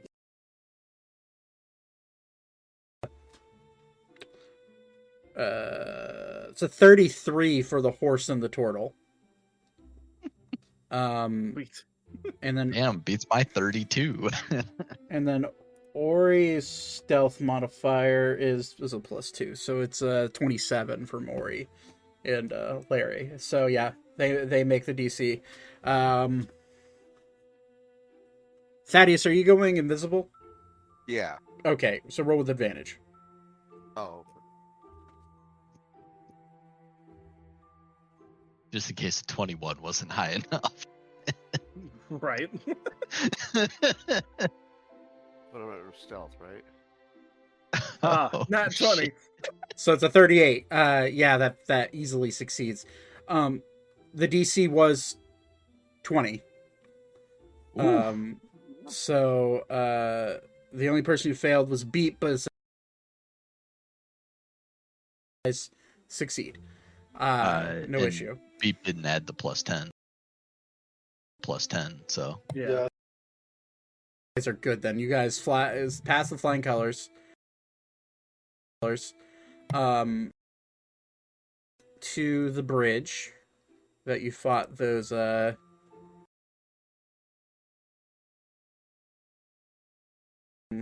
you all are still there from the fight, but we'll get rid of some stuff, and I'm not going to bother adding the tokens. You're able to make it to here. However, you do see, and I gotta get rid of clear drawings. Yeah. You do see what looks to be a elven. Where looks to be like a drow elven type person that's on the roof looking around. He does not see you because of your stealth check. However, in order to get across the bridge, he will have to be dispatched of or distracted.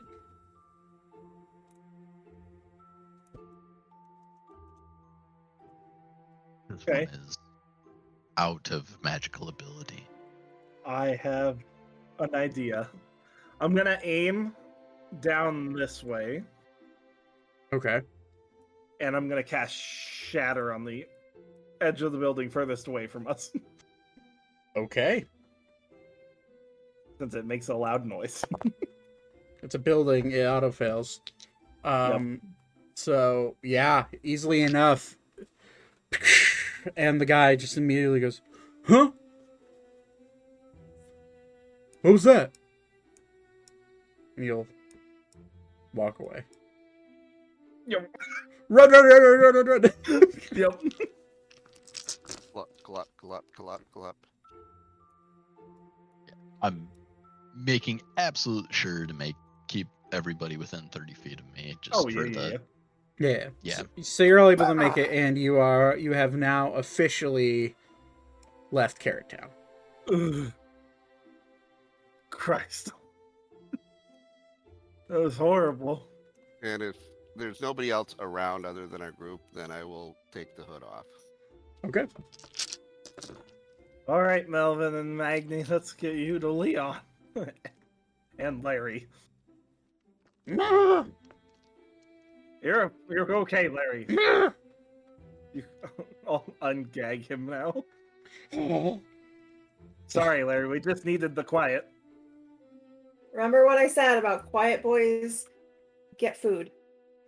Yeah, food. I will get us to the library for Leon.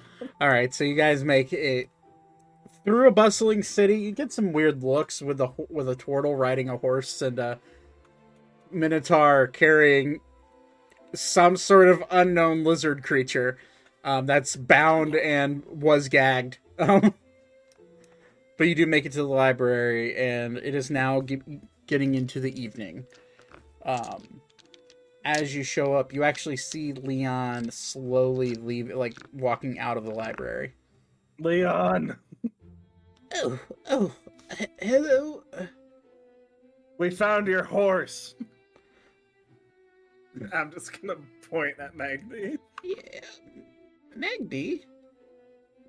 Where have you been? Well, I went on an adventure, and then I got captured, and now I'm here. Zane, you feel your dog poof pop up on your shoulder. Oh, pup. Oh, I see you've made a canine friend, a shadow mastiff at that. We also have a weird thing we might need you to take care of. And I'm gonna point to Larry on Ori's head. Hello. Come inside quickly. Yes. So you guys make your way into the Royal Library, and I completely forgot to make a Royal Library map. Oops. My bee. I should have by now, but I haven't. Best DM ever.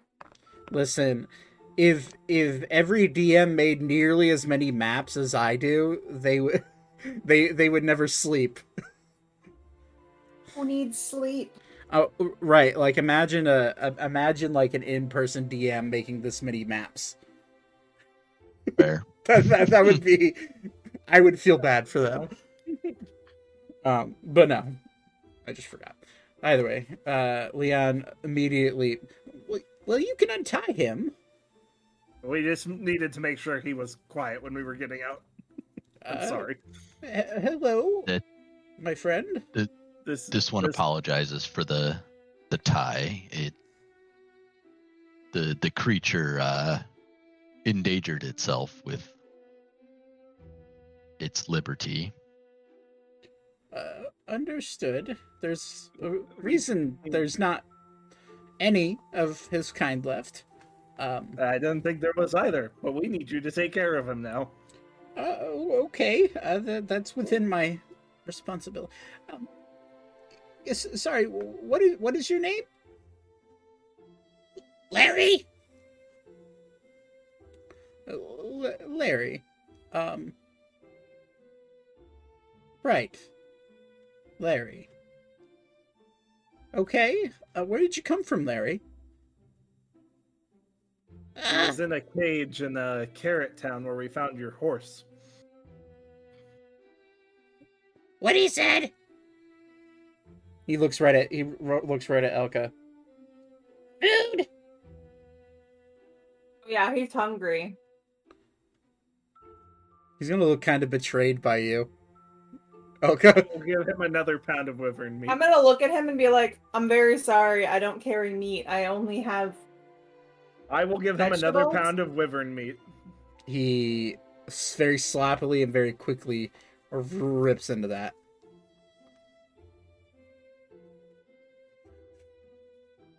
And we saved Melvin here too.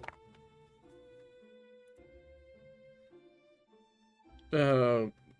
Can I be on my way? Yes, Melvin, you are free to go. We just needed to make sure you got somewhere safe first. There was Pretty- also some type of automated bot that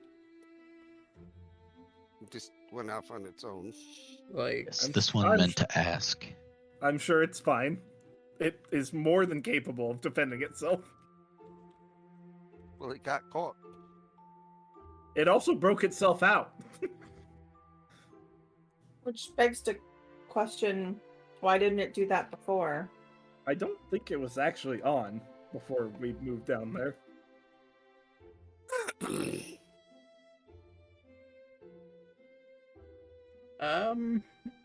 So it was like a Warforged or a Yes. But it was different. how so? It wasn't like the normal Warforged. It was almost like it wasn't imbued with any soul. Well, you and I will have a discussion about that later. Yeah, I don't have a clue who would have done that. I have a sneaking suspicion. You probably know them. Probably. Very well. Well, we should probably, and at this point, Larry's just fucking, like, blood is all over his face. He has ripped into this wyvern calf that you just handed him. And he just looks at, Nap time. he just, like, goes and rolls up next to one of the bookshelves and falls asleep. Yeah, I don't know about that guy. What a This charming one does not like creature. that creature. Oh, well, they are kind of strange. You can obviously tell that. And they tried to fight the fracture, but I don't see how if they're anything like him. they failed miserably. I could tell you the story of their war chief, as he says in air quotes, that attempted to fight a god. But, you know, that didn't go well. They don't sound very smart. Or strong. Yes. They're. It's strange this one's even around. Begs. I was as confused as you are about it. I could keep him here and question him and see if I can dive into his mind a little bit. Although they don't retain memories very well. Worth a try. Well, I guess we can try now. And he's gonna crack his knuckles, and he's going to. Oh God, what's the spell? I'm forgetting it right at this second. I have to look up the spell sheet. It is.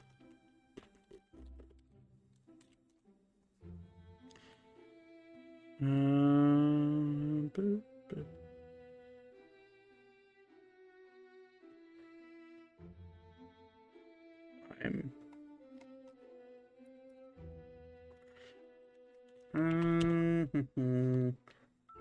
digging through spells right now. I apologize. You should. Please don't kill me.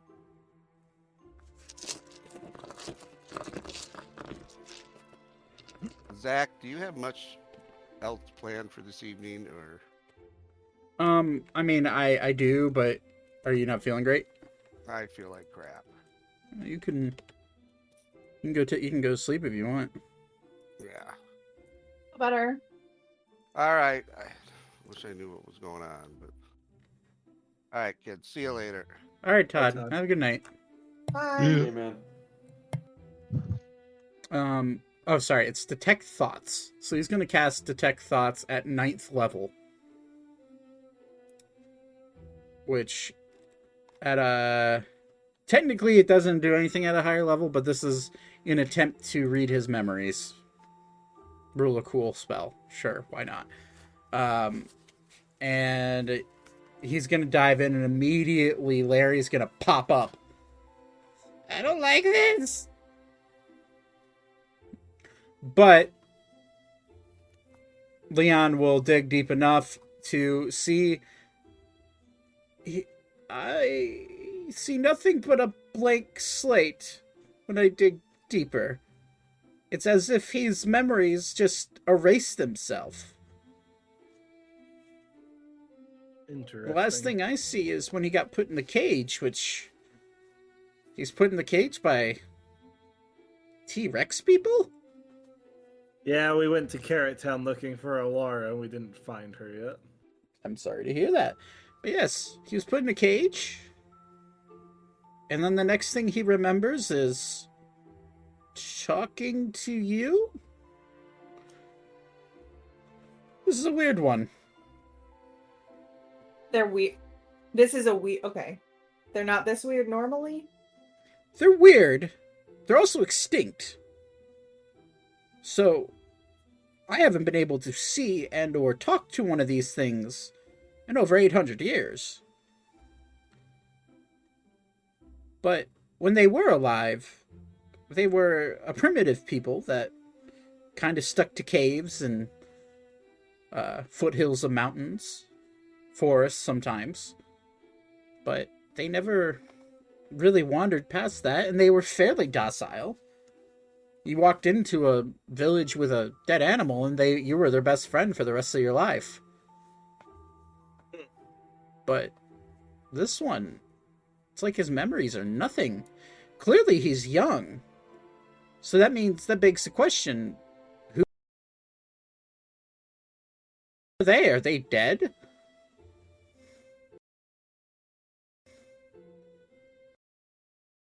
A lot to discover here. Let me do a little more digging. Job for you. Gotta find our friend But first. And Ori's gonna be like, finally. And he's gonna start walking towards the door. This Ori. one requires rest. Agreed. I'm gonna take us, if everybody's willing. I have an inn I was staying at before our original job here. Oh, son of a bitch! I forgot the name of that. The Black Snake's Inn. Thank you. I'm glad you take notes. I was like frantically trying to find my session 1 notes. I will take everybody back there. Okay. I don't know where the that exists on this map, but It would be the Black Snake Inn would be so it'd be away from capital. It would actually be north, and it would be roughly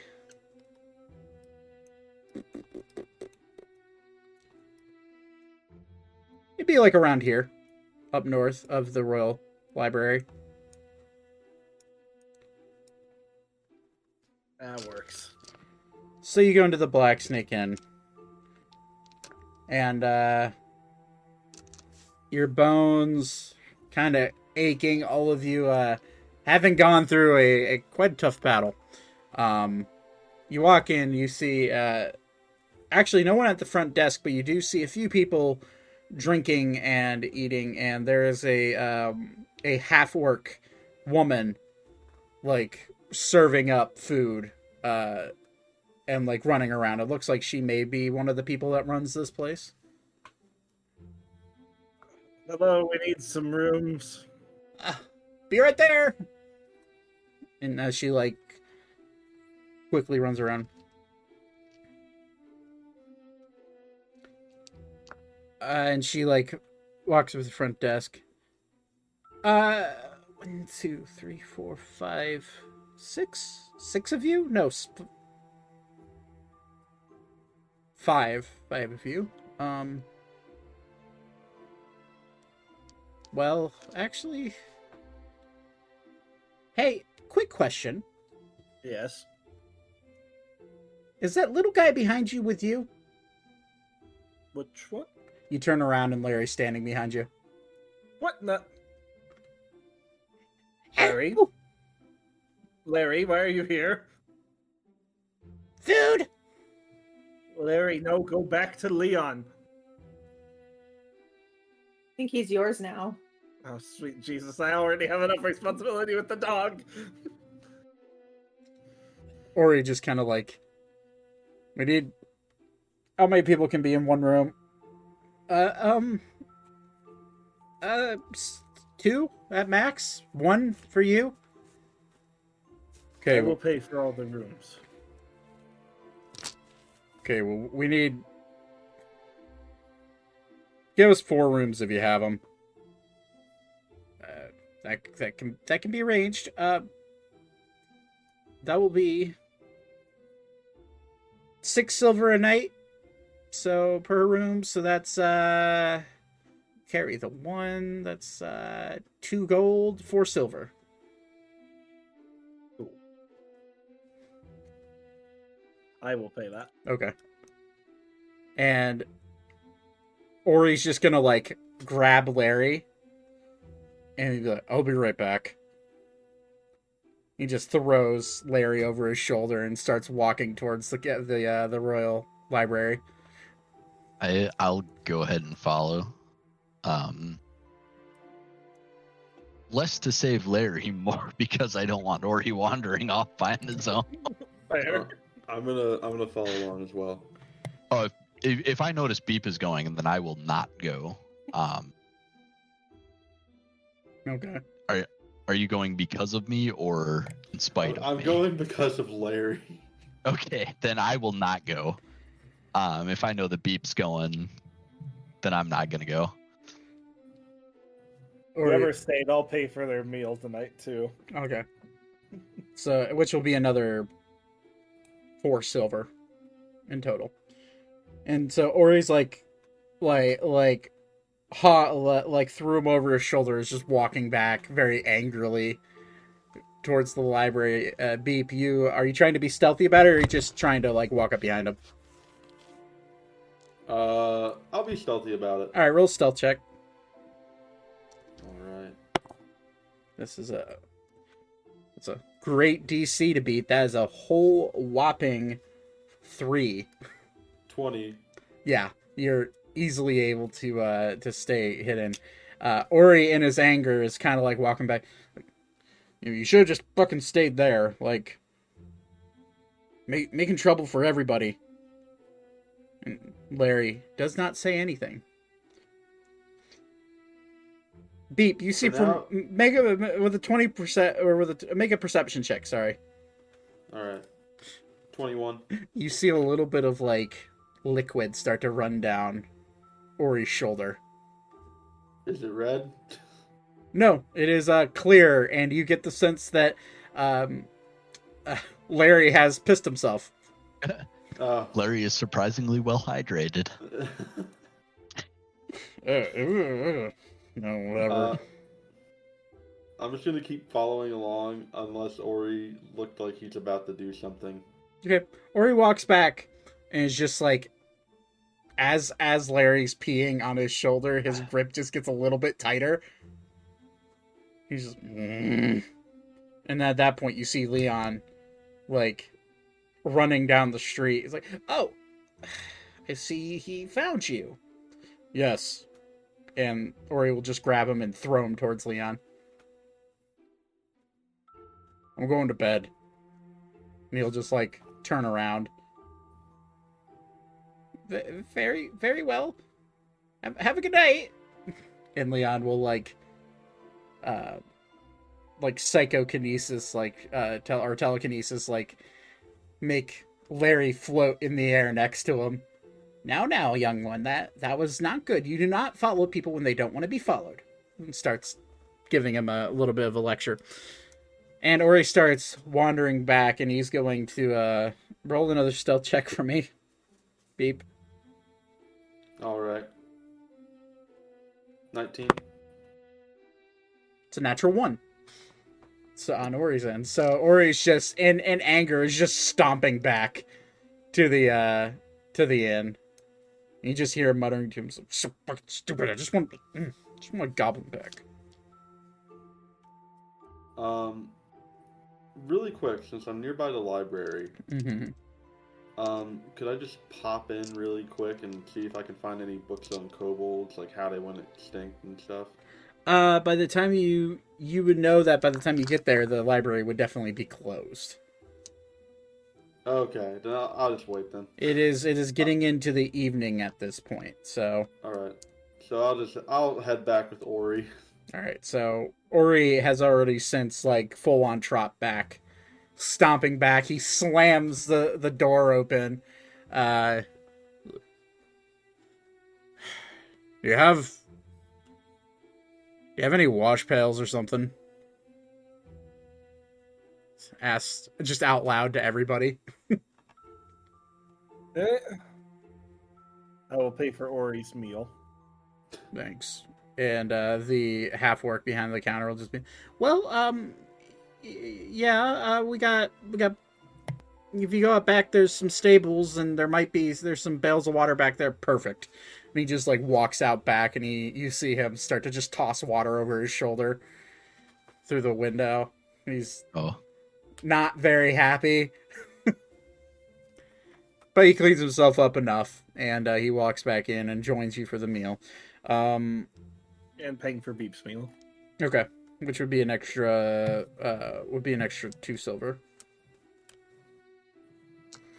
But Yeah, Beep just pops in and just sits down. well, Ori quickly eats as much food. Thanks, and he walks upstairs and goes to sleep. I don't blame him. Probably be an ordinary morning for us. I don't think we should stay awake very long. We have a warehouse next to the river to hit. This one understands. But I make no motion to go to my room or to bed or anything. Okay. Well, Thaddeus will just kind of like nod and like go up the stairs and go to bed. All right. Anything else you guys want to do before you go take your long rest? I'm gonna start drinking. Okay. Whoever goes to their room first, I'm going to approach the other one between Zane and Elka. Okay, so you gotcha. So I think the only person left then would be Beep, other than Zane or Alka. I was going Yep. to say, I'm not asking Beep because I know Beep does not have conversations per se. Or as far as I'm aware, Beep does not have conversations. So I am between Zane or Elka at this point. Right. Okay. Alka is pretty beat up from the day having died, so she's going to be heading. Yeah, Beep will just be going to bed too. I guess I will be one of the last ones up. All right. At that point, Vaten's been very quiet since we got back to the tavern. Kind of looks at you intently and goes, "Horned one, Yes. you have family, correct? I do. Can you They're tell back me about? home in Ebrex. Can you tell this one about them? What would you like to know about them? Is the most one. important thing. This one was a foundling, like the child Ah. we seek. Well, my parents look kind of like me, a little bit off-colored. They're not quite as dark blue as me, but they're both tieflings. They're both artificers. My dad, Malleus, and my mother, Zemine.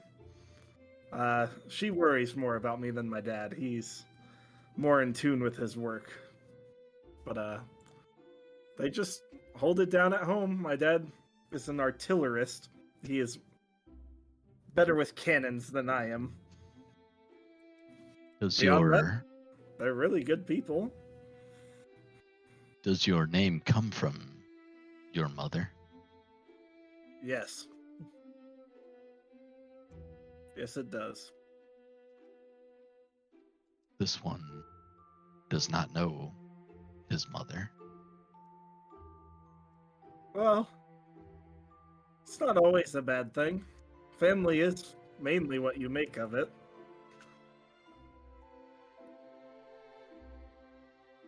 This one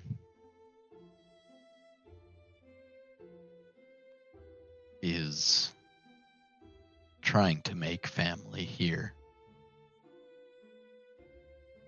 I'll just kind of hand on your shoulder, be like, "You're family to me, buddy." This one appreciates it. Zane? Not something that he is comfortable with, like saying an actual. I'd never.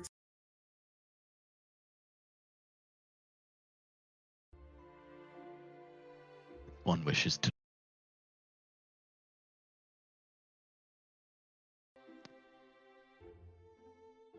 Names are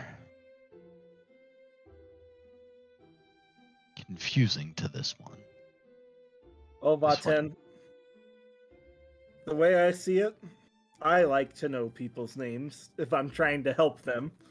I don't really give a shit if they're a terrible person about their name at all, because it won't matter much when they die.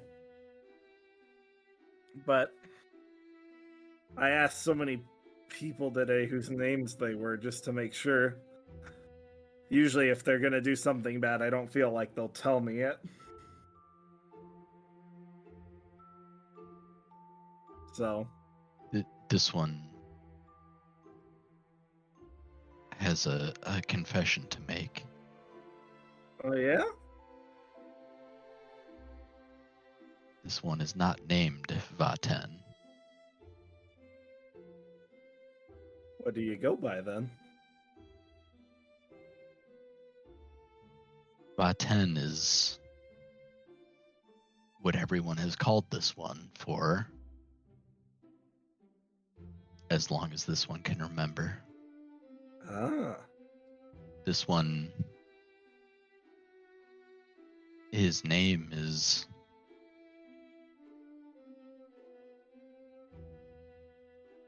Vivre. Oh. Would you rather go by Vaten or that name? I think I will butcher it if I try to say it.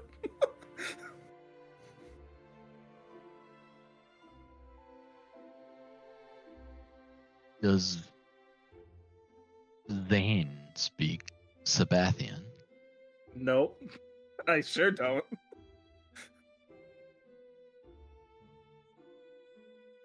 Vaten is an insult, an epithet, a curse. Oh. In common, Vaten means go to hell. Well, that's not very nice. This one does not. You see Vaten get a little choked up. This one was referred to as Vaten by most of the Ashleaf tribe.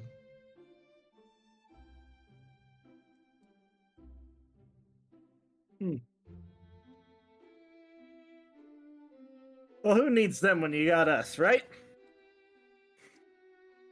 Kind of smiles and into his drink soda. And I will just like alchemy jug up and just pour you some more.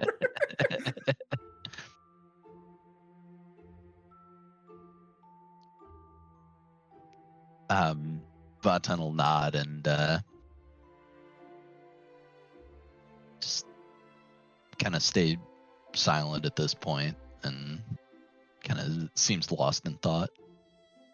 Well, whatever you decide to go by, I will not try to say your name because I feel I will butcher it, bud. But whatever you decide your name to be, beyond that, or whatever you want us to call you, and if you want to tell the others, I will leave that up to you. But just know, I don't think any of us want Vaten to mean what it means to everyone else in the Ashleaf tribe. This one thanks you, Zane.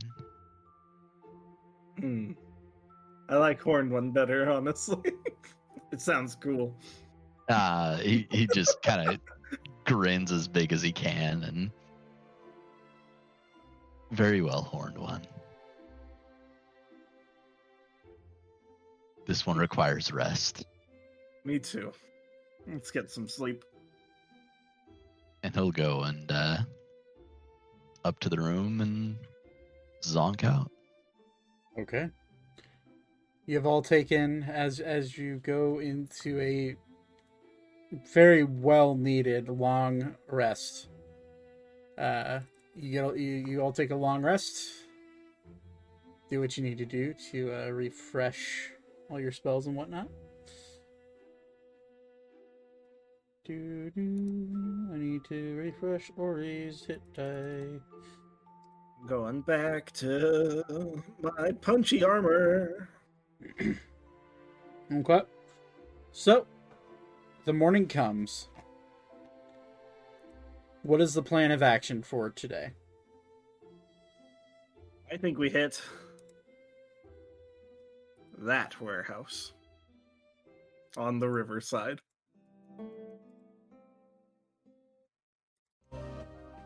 Okay. Wrong song. That one. That's the one. Since that one seems to be the main one that they kept talking about for what we could learn. See if we can take that out. Should stop Alara from getting sent anywhere. I feel it's our best bet of finding her. Didn't the horse say that he saw her over by the prison? That is over near that way. Why don't we stop there and ask any of the guards if they've seen her? We sure could. I wouldn't mind taking out a few more of those assholes, though. Doesn't have to be a long stop. Fair enough. It's worth a shot. Let's head that way. Okay.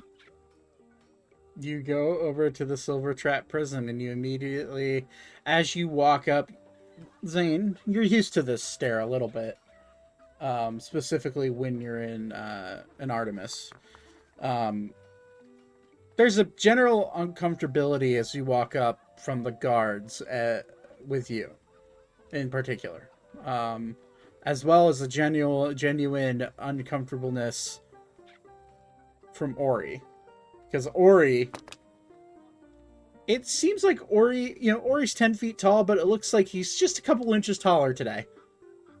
The shadow he's casting is that of just pure, unadulterated desperation and malice. Good sirs, may I trouble you for a second? Yeah, and We are looking for a small pink goblin girl. You see a young elvish man. Looks young. Looks can be deceiving with elvish people. And he pink goblin. I can let me. You wouldn't have happened to have seen one around here, have you? No. Maybe I haven't seen it, and Ori just like sweeps you to the side. Did you see one or did you not? Let me get my boss. And he like runs around the corner and grabs who looks to be a senior guard. He's a orc man, probably about 8 feet tall. Big dude. Hello.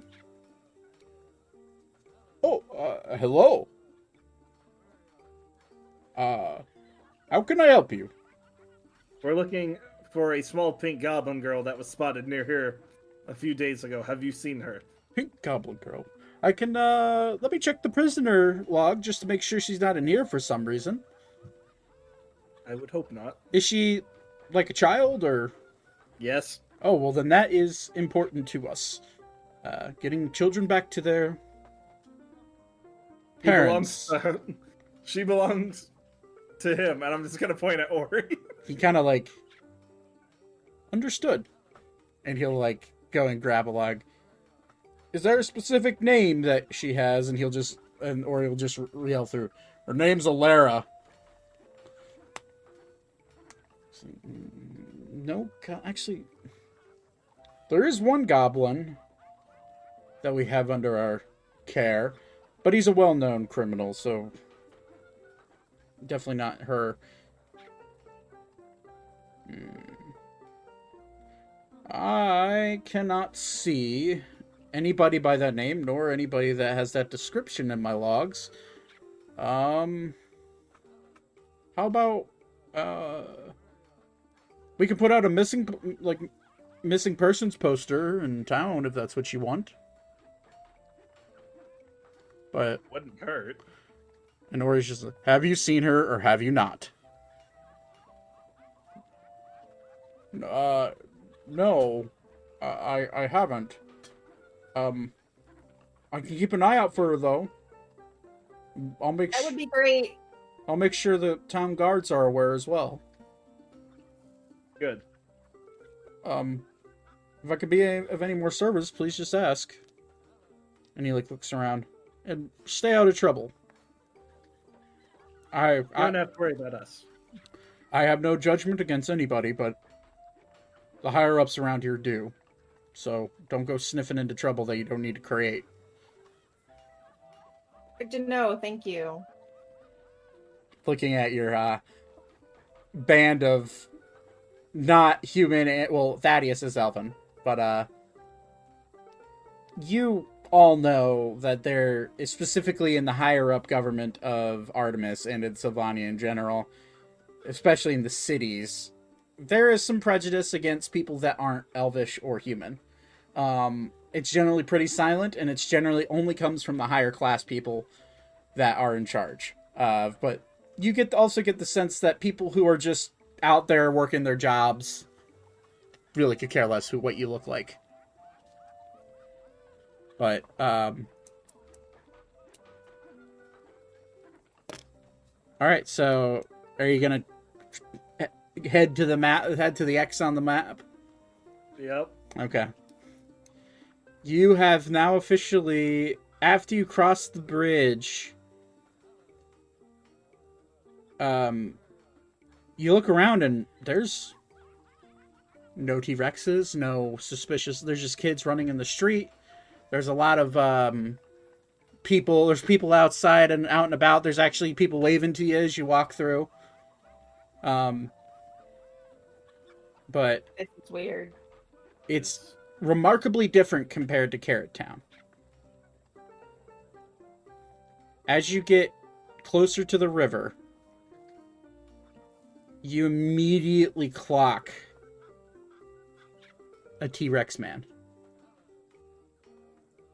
And he is looking around, and he has a long rifle in his hand, and he's kind of like doing a patrol around the around the house. But I will go ahead and switch to the map. So where you guys are coming in from is over here. And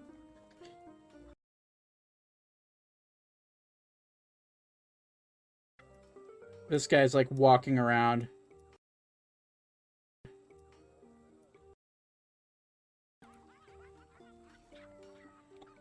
Let's go ahead and do that.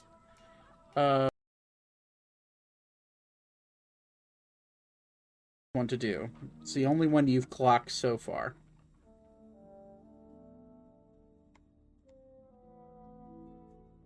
Should probably get a good idea of who is here before we go charging in. Yeah. I'm gonna look at Ori when I say that too. He just shrugs his shoulders, but grabs the handle of his glaive and just slowly We need to be unsheathes ready it. to take him out quick anyway, so. I'm good at that. Oh, I'm gonna hand Thaddeus Boots of Elvenkind. Okay, I'll mark that. Never mind. I'm gonna mark that down, and I'll add that later. That's fine. That way he can go look using his invisibility cloak. Man, he's just kind of the stealthiest motherfucker in the world right now. Yep. Of Elven, and that gives him a He has no sound while walking.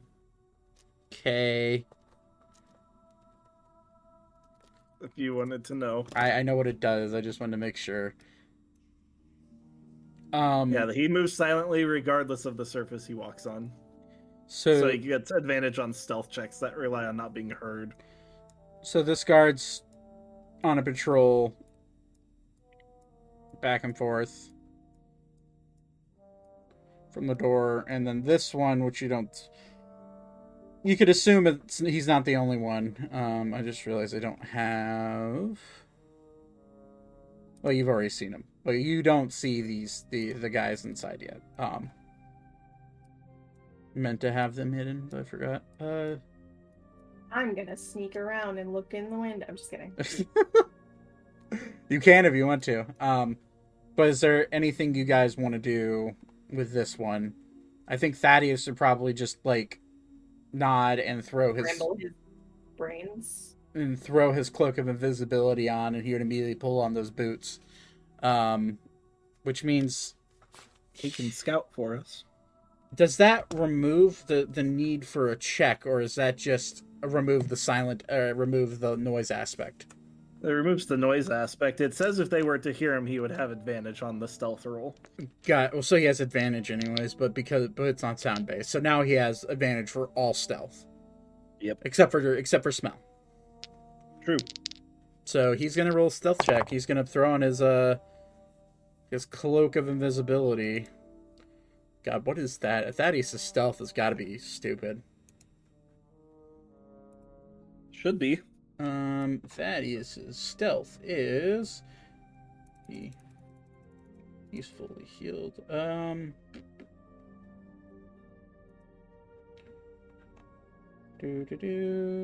His stealth is plus. Oh my god. Okay, plus 8. So that's a 26 on the stealth. Unless he rolls a nat 20, he doesn't even dream of hearing or seeing him. Nope. So around, and he's gonna actually jump up on the roof. Invisibility. But he's gonna have to make an acrobatics check for that. Which is a 17. Yeah, he makes his way up there. Not without issue, but he does climb up there. Rock climbing skills, and he's gonna run along the edge and kind of like look to see if he can spot people. And he does spot the one that's on a route, and then he does spot the one on the far end who's right here. And he's just gonna immediately point back. He's gonna like run back to the edge of the roof and decloak himself and just point backwards and hold up 2. Or he can probably take out the closest one by himself, which leaves us to deal with the further off one. And Thaddeus will send message to you so that way you can hear it in your head. I think I'll take care of the one on the far end. Alright. So yeah, we'll let Ori take the close one then. Okay, so Thaddeus runs off and gets above that one. Ori will just very much like I feel like Ori's very much acting like Thor from Ragnarok, where he's just like, about time. And he just unsheathes his glaive and just walks up, and the guy's just like, hey, what the? And Ori just slams his glaive down to attack him. Strength check, not a natural 1, so he succeeds. It's a natural 20 with the glaive. What? I think Ori's just a blessed character. Like, no matter who rolls for him, rolls ridiculously well. Okay, so that's D10, right? Yeah, that's D10 plus 6. This is all doubled, so that's 11, 16, 25. 25 times 2 is 50 plus 6. So it's 56 points of damage, and Ori just walks up and just cuts this guy in half. Like, cuts his gun in half and everything. Just dead. Oh, we could have told that. Thaddeus is going to jump down, rapier in hand. He's going to bonus action dip it in wyvern poison. And he gets attack with advantage. So 14 plus 9, so that's a 23 to hit, which hits, and then that's okay. It's 2d8 plus. Okay, so it's a plus a d6, so that's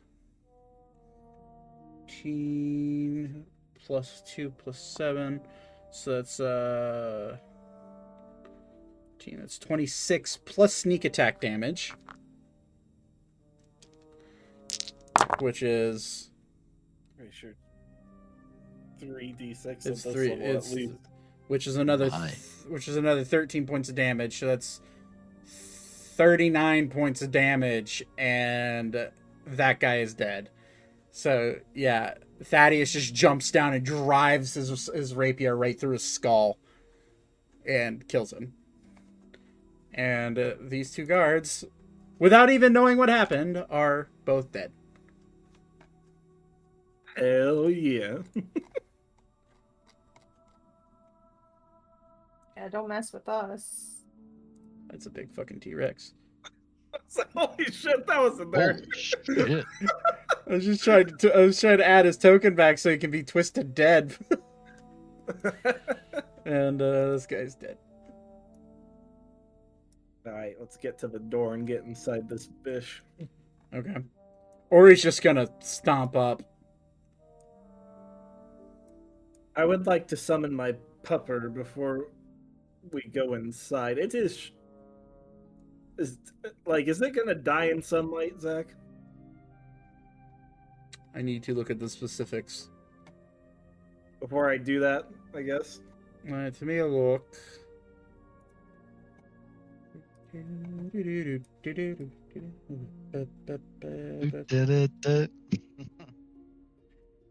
Okay, thank you for that message, Bingo. That will help me say that up much easier. Yeah. and like I said, Google Translate might have a better pronunciation, but So it has sunlight weakness. What that means is that in direct sunlight, it attacks with its attack rolls, ability checks, and saving throws are all at disadvantage. And we're going inside anyway, I guess. In direct sunlight. But it's not like it can get damaged. Its attacks are, well, I'll just go ahead. I wanted to make sure because I'm going to call it by name. I have come up with one. Okay, give me one moment. I will send you a screenshot of everything that it has. So, these are its attacks. I'll just go ahead and screenshot that for you now so that way you have them. Yeah. Because he will attack on your initiative. Yep. These are its actions. And we will go ahead quickly ruin our screen real quick and leak mine and Magic's DMs. dun, dun, dun, dun, dun. Don't worry, it's literally just screenshots of 2 images. shit. But those are the actions. All right. It does have a bonus action, but that's for it can use a bonus action for Shadow Blend. While in dim light or darkness, the Shadow Mastiff becomes invisible along with anything it is wearing or carrying. Fuck. It is.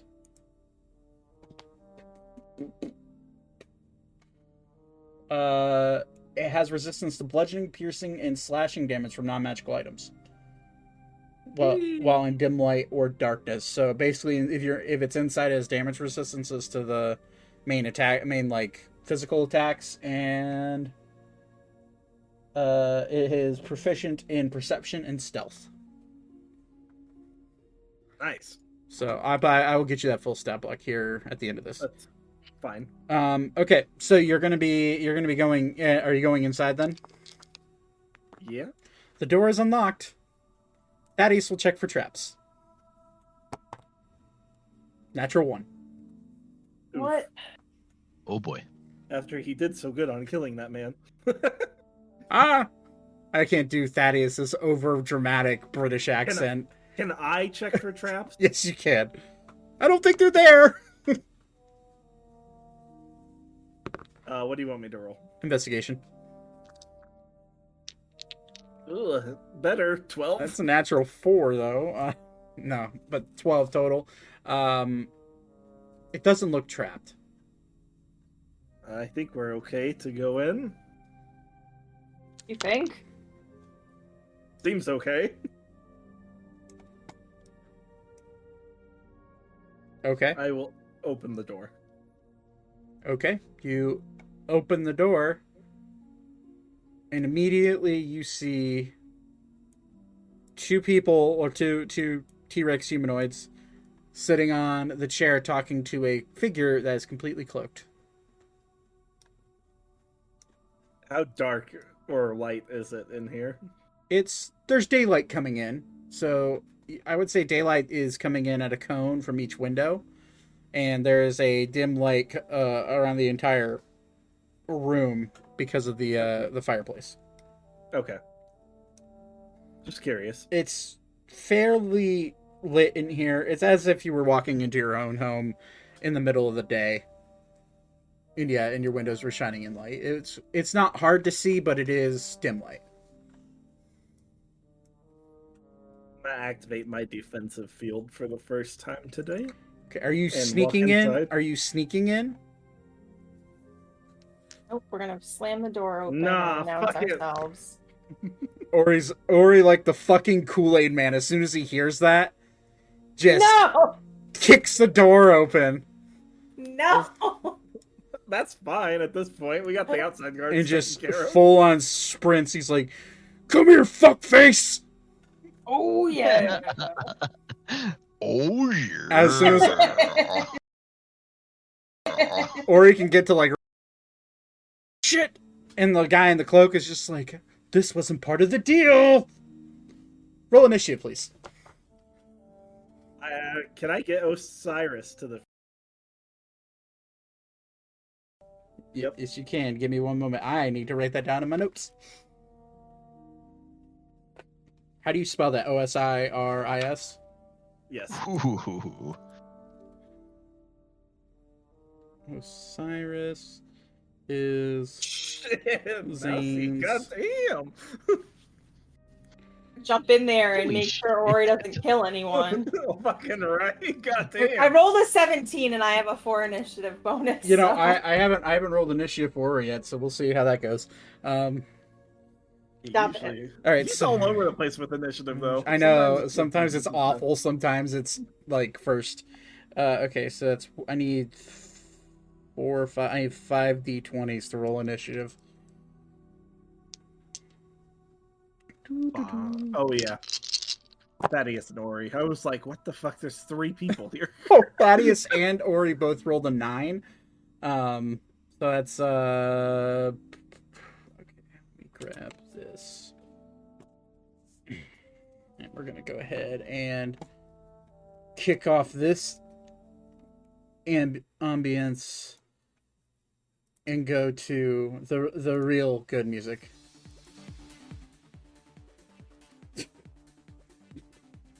Okay, so okay, so the guy in the cloak goes first. He has an initiative of 23. But Holy okay, shit. with your 21, you're next. Okay, Who 23? the guy in the cloak Oh, okay. is a +5 to his initiative.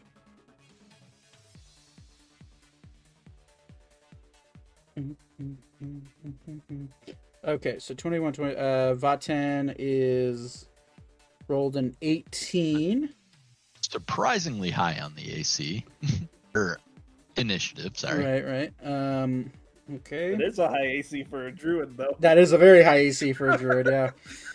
I'll take my 17 AC as a druid. Ori's initiative is only a +2, so he rolled an 11.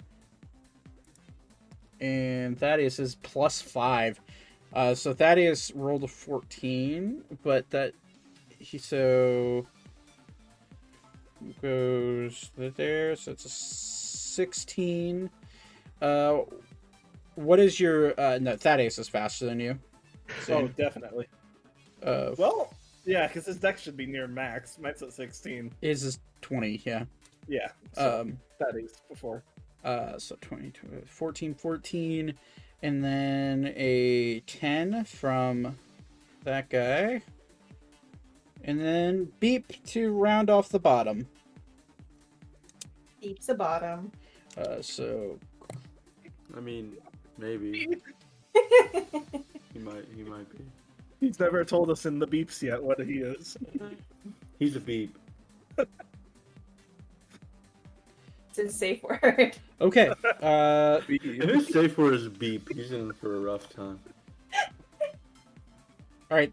So you started off. This guy's gonna immediately hop up. These aren't friends of yours, right? And they're, no, it's not. And the guy in the cloak is going to misty step behind their couch, walk up to Ori, and pull out a longsword and try to stab Ori.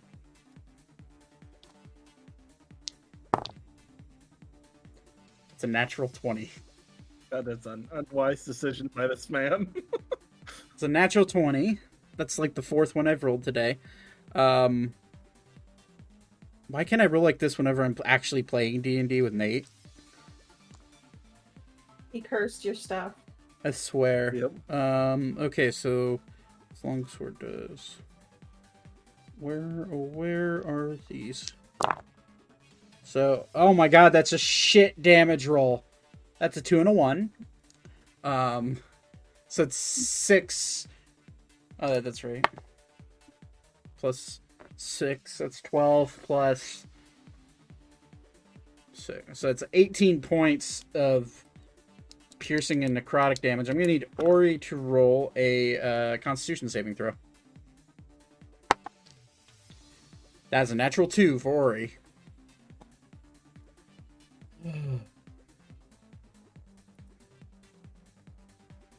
So, Constitution is actually kind of good, but still fails. So, minus 18, so that's 51, and now Ori is now paralyzed. You see Ori's body just tense up as he gets stabbed with this blade. That is his turn. Elka, what would you like to do?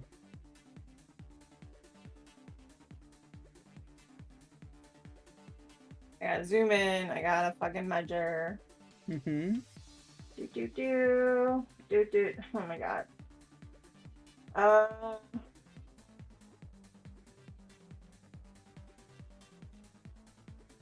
I am going to run and then rabbit hop to here.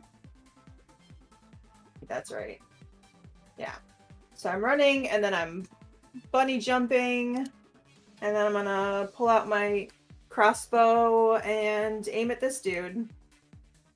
Okay, that one. Okay. All right. Crossbow. 10. Miss. That's it. All right.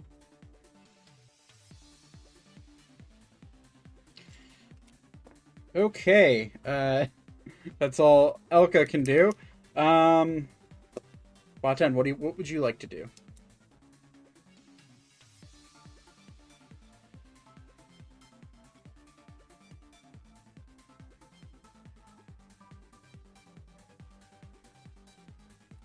I think his headset died. No, I just didn't hit the mute button. So that's 30. I'm gonna see that Ori is paralyzed, but I'm not gonna be able to get there now. So I will go ahead and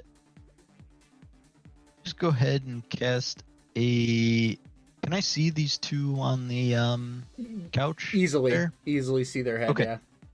So I will go ahead and cast a second level Scorching Ray. Okay. Whoops, I didn't mean to send that just to DM. I meant to send that public. So that is going to be the attack on the guy in front of Ori. And then I will go ahead and the upper guy and the lower guy. I'm guessing the first one misses, but the second two hit. That is correct, yeah. So for the first guy, a 4 fire damage. Woohoo. And the second guy gets a 9. Okay. And those are both hitting the T-Rex. Correct. Okay. So for Upper and lower respectively. right. Okay. Okay, they immediately get hit by what the fuck? That wasn't nice.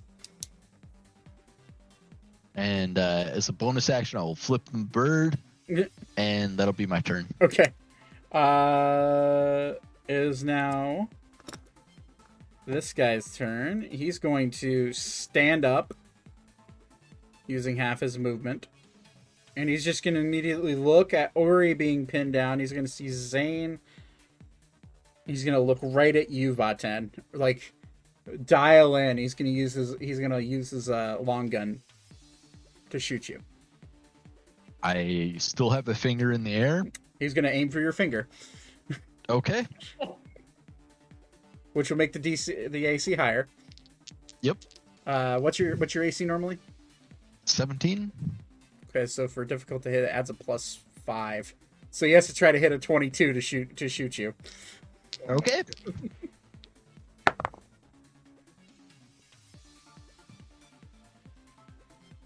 $23. Oh my god. I'm apparently about to lose a finger. 15 plus 8. Yep. Poof! Hits you right in your hand. That does. God damn it. Okay. It's a 16 points to piercing damage. Ooh. Do me a favor. Roll a con save. We're gonna see if your fingers get blown off here.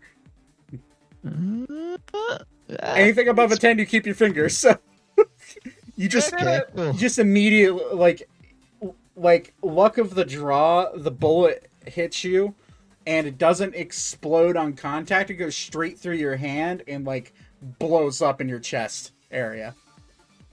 But you are that hurt.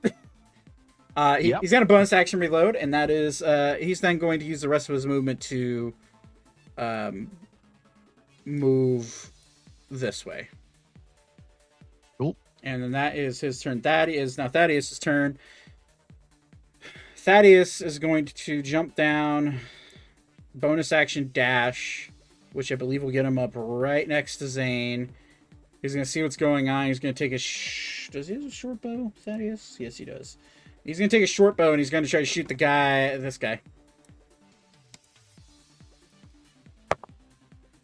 That probably hits. Yeah, 23. Yeah, that hits. So there's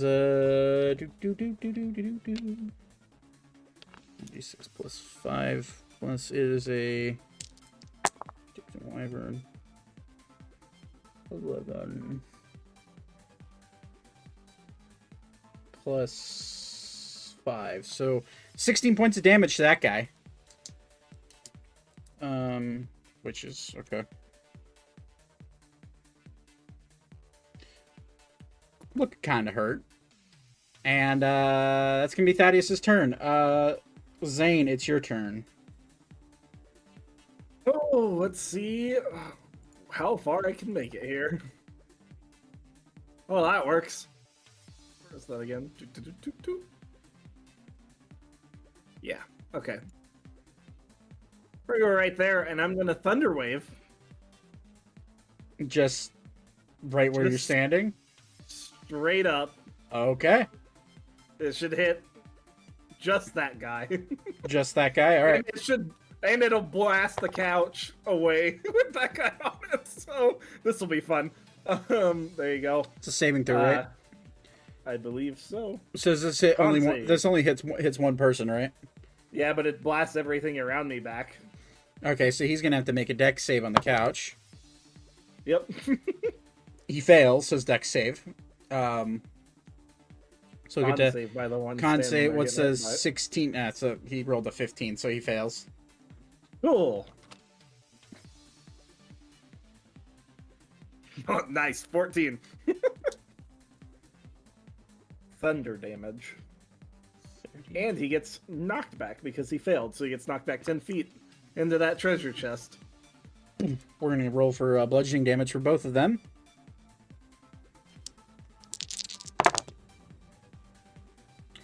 That's 8 points of bludgeoning damage for the guy that you were aiming at. And he took 14 on Alright, top of it. yeah, I already marked that. And the guy that gets flung with the couch, we're going to higher low, Zane. We're going to see if the couch lands on him. Hi. That's a 12, so that's a high roll. The couch does land on him, so that adds another d6 to the roll. I just max rolled 2 of my d6 Let's go, baby. and rolled a 4 on the other. So that's 16 points of bludgeoning damage, Worth. and he is knocked prone. So couch is gone. This guy's flung 10 feet with the couch, but he is prone currently. And then this guy is leaning back against that treasure chest. But anything else you want to do on your turn? Nope, that's it. All right, it's the one that's prone with Beep on deck. You never gave me my dog. I never gave you your dog. Oh wait, your dog can attack. Yes. He would have Uh, been technically somewhere around here. well, he can teleport to you. He can teleport to you, by the way. I will You- do that. You can use his bonus action to teleport to you. Bonus action, teleport to me then. You want to move him? I want him to be like up here. Sick him, boy! Go bite his ass. Dad. And he just runs up and bites him. That is a go ahead and roll for him. Yes. +5. Mm-hmm. Well, that should hit. That's 22. 22? Yeah, that definitely hits him. Roll for damage. That's, 2d6 plus 3. And it has to make a DC 13 strength saving throw. Or is knocked prone on the ground. 7. If it succeeds in the save. So yeah, he lunges at him, does another 7 points of damage. This guy's looking bloodied and he's hurt. Okay. That'll be it for him. Good boy, Osiris. All right, so it's the guy that's prone. He's gonna use half his movement to stand up, and he's gonna look around, get pissed off at you, and he's gonna use his he's gonna use what is the? It's 15-foot cone. So if he has 15 more feet of movement, so if he goes there, 1, 2, no, you would be out of range. So he's gonna use his flintlock. And he's gonna shoot you, Zane. Okay.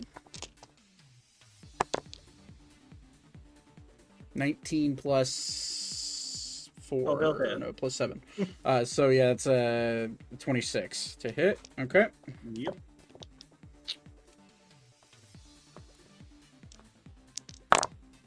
Seven points of piercing damage to you. He's going to bonus action reload. That is his turn. Beep, what would you like to do? All right, so Oh, he'll also move up after he shoots. I'll have Beep come in. Where's that?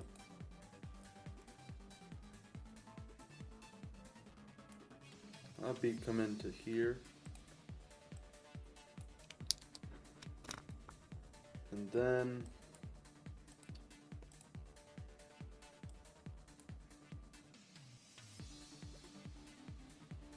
is there any sort of healing move that would like get rid of paralysis? Lesser restoration, but I don't know if you have it. I don't have that. Yeah, I was going to say I kind of made a mess of your spell sheet by accident, but Yeah, I'm gonna fix it next time. it's whichever ones you had marked. Yeah, down, I've like but- redded the ones I have, Okay. but I guess for now I'll do Dissonant Whispers at level 3 Okay. on the cloaked guy. Okay. It's a wisdom saving throw. He rolls with advantage on wisdom saves. That is a 19 plus stuff. Yeah, that's fine. I forget if this is a half. It's half damage. Yeah. Okay. Oh, you just did it. So, oh, you rolling that my- one on your damage roll. I've been rolling. This is like my third or fourth nat one today. So, all right. So he takes 3 points of psychic damage. But you have a bonus action if you want to take it. Wait, no, he takes half of 13. Half of Or 13. half of 16. Half of 16. Okay, so it's 18. Gotcha. 8. It's 8 damage, yeah. Okay. And what did you say at the end there? You have a bonus action if you want to take it. No, I'll just stay where I am. Okay. That being said, it is now his turn. He's going to immediately jump, knowing that Ori's paralyzed, and he's going to stab you in the back with his longsword, Zane.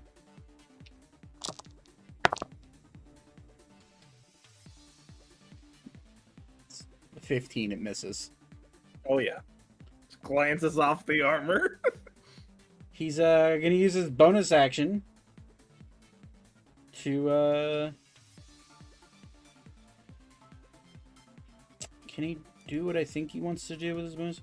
Wait, he has an extra attack. I could have hit Ori another time. He's gonna hit you, try to hit you again. Oh well, he just chose not to hit Ori. That's a 20 to hit. Yep. Meets beats. Meets it beats. Okay.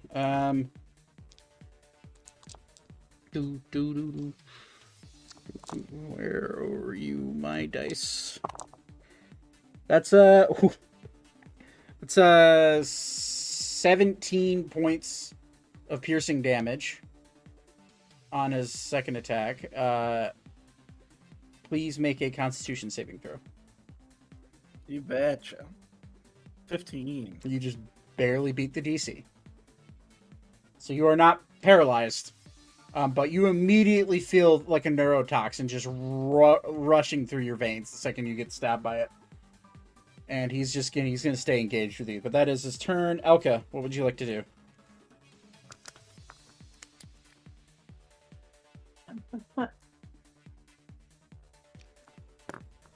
Okay.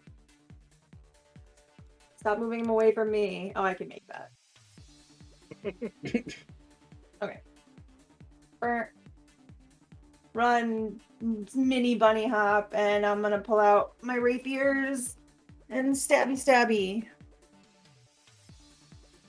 Okay. Okay, well, I know my 9 is not gonna hit him. Does not hit, But unfortunately.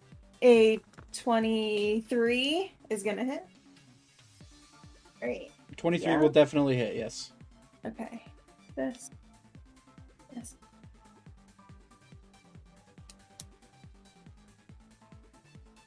So there's 6 ice damage and 7 piercing damage. Okay. And then I'm gonna hit him again with my extra attack. Hell yeah. 21. 21 hits. 9 ice damage. Hell yeah. 7 more piercing damage. Okay. And then I'm gonna action surge and do it all over again. Nice. Alright, I've got a dirty 20 Hits. and a 23. Also hits.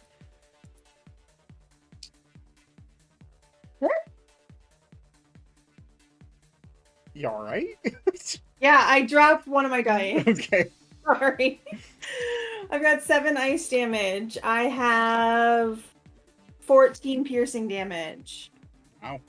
And I'm gonna extra attack again.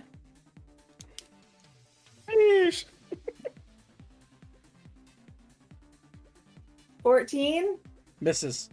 Dang it! Okay, well, stabbed him So- a bunch.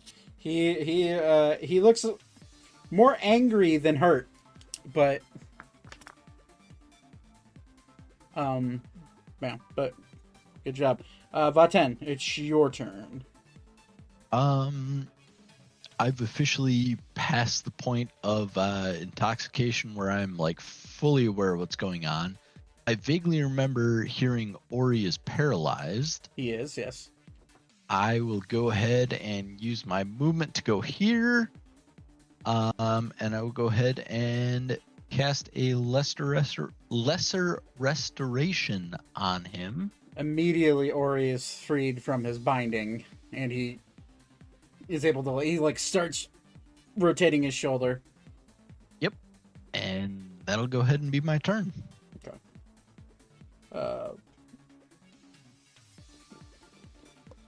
Okay, that is your turn. As now the one that is has Doggo near you, near him, he's going to use half his movement to stand up. He's gonna get up, and he's going to bonus action put away his long rifle in his bag of holding. He's gonna pull out a blunderbuss. He's gonna shoot you. He's gonna shoot the dog and you, Zane. Okay. I have no idea what my dog's hit points are. 44. Okay. I got it marked. Okay. So that would be. I need you guys to make a dexterity saving throw. So make a dex save for you and the dog. And his dex, Know what his dex is +2. his was much worse. His was a 5. 5. So he takes the full brunt of it. You take half. I need my d10s.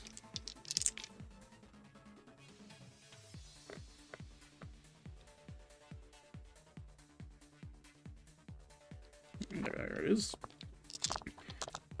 So Zane, you take. Okay, that's not a bad damage roll.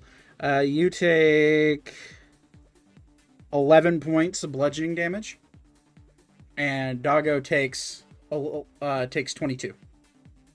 Okay. I'll mark his HP down in my book. I got it too. Okay. So I didn't know what his max HP was, so but I got it now since I halved it. So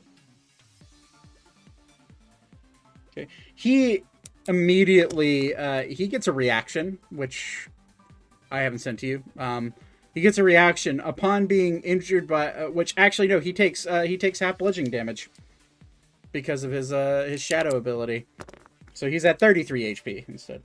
ooh, But upon being attacked, it can choose to use a reaction to dip into the shadow. yes, I'll let him do that. So he dips into a shadow and escapes scot-free. You know where he is at all times, but he is going to be wherever you want him. I would prefer him to be like behind the couch, like Okay. this couch over here. Okay. He has 40 feet of movement, so he should Yeah, be. put Yeah. him like behind the couch. The shadows over there. Okay. So yeah, he's ducked away, completely hidden. Immediately, the guy's like, "What the fuck?" Thing is, he shot the dog, but he immediately, which sounds terrible out of context.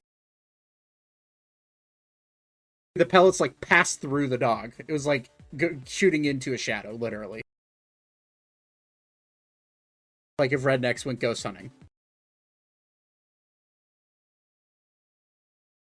That's he's gone, but that is he's gonna. He can't bonus action reload. He bonus action put his gun away. So that is he's gonna run and try to. Not knowing, he's gonna jump up onto the couch and try to get a better look at the room. That is his turn. Thaddeus' turn.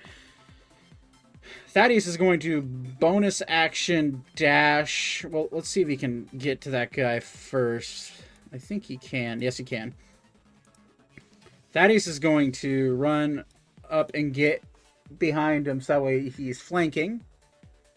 And he's going to stab him multiple times. That is a... What's his rapier?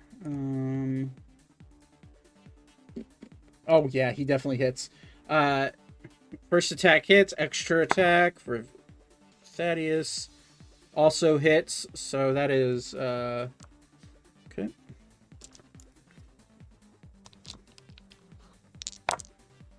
Damn, I am rolling like shit for damage. It's a 2 and a 3.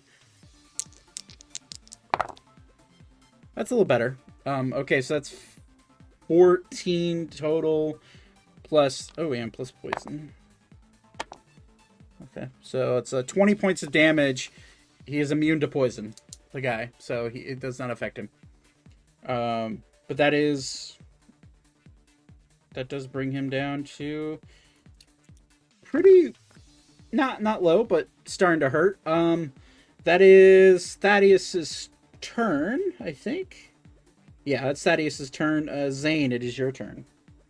All right, I'm going to quickly bonus action my defensive field again because I am pretty fucked up. And then I'm gonna cast Mirror Image Okay. because I don't like being hit. So, and that will be my turn. Okay, so you have multiple mirror images up. How Yep. many do you make? 3. Copy. Where do you They since I'm pacing you'll probably be able to move them around. amazing. Well, they just copy my stuff, so Right, but you can put them wherever you want. yeah, I will have the other one flank me on the couch side. Here we go. I'll just... Gotcha. So all of a sudden you see 3 Zanes just pop up out of nowhere. Okay.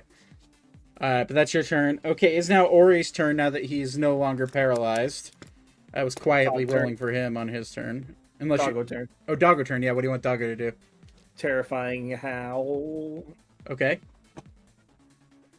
So my beast roars. Any beast or humanoid within 300 feet of it must succeed on the DC 11 Wisdom saving throw or be frightened for at least 1 minute. And I'm going to say, because this is technically from the monster, Yeah. I'm going to say it's people that you Would it- choose. Yeah, so obviously the 3 were fighting. So they'll go ahead and roll. Just fitting. That is a 14. That one passes. And it is a wisdom save. That is a 23 for the cloak guy. Fucking Christ, yeah, he passes. Yeah. He has advantage on wisdom saving throws. So. Okay. So this guy's frightened of your dog. Closest one to him. Yeah. Okay. So that means he cannot face the dog, and basically he has the frightened status. So he cannot move towards the dog, nor can he face towards the dog. And if he faces towards the dog, if he's facing towards the dog and he attacks, it's with advantage. Or if he tries to attack the dog, it's with disadvantage. Sorry, Okay. it's disadvantage for both, but I said advantage. It can repeat the save at the end of its turn, by the way. Okay, good to know. That is so. It's Ori's turn. Ori is pissed. Immediately walks in and gets stunned. He's gonna walk up to the guy that stunned him and just fuck you. Strength check, good. Yep. Just gonna hit the guy. That's a cocked. Let's just roll again. Okay. Okay. That's 16. He just hits. Oh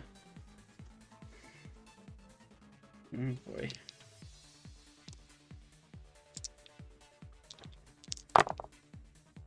That is 20.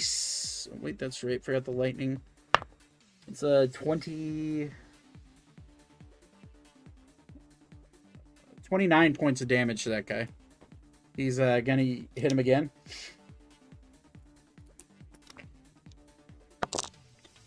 It's yeah, he hits. 29 plus. It's a shit roll. It's another 16 points of damage on top of that. 16. Action surge. He's going to try to hit him. Do it all over again. 17 plus stuff to hit. Hits.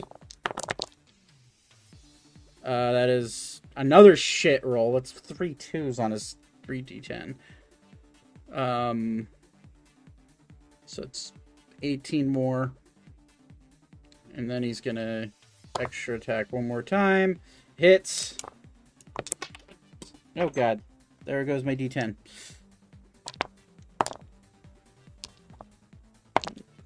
Okay. God. It's 25 more points of damage. So that's, doing the quick maths here. That's 7 plus, that's 50, 63 plus 25 is, that's a total of 88 damage on Ori's turn, which brings him down to being bloodied.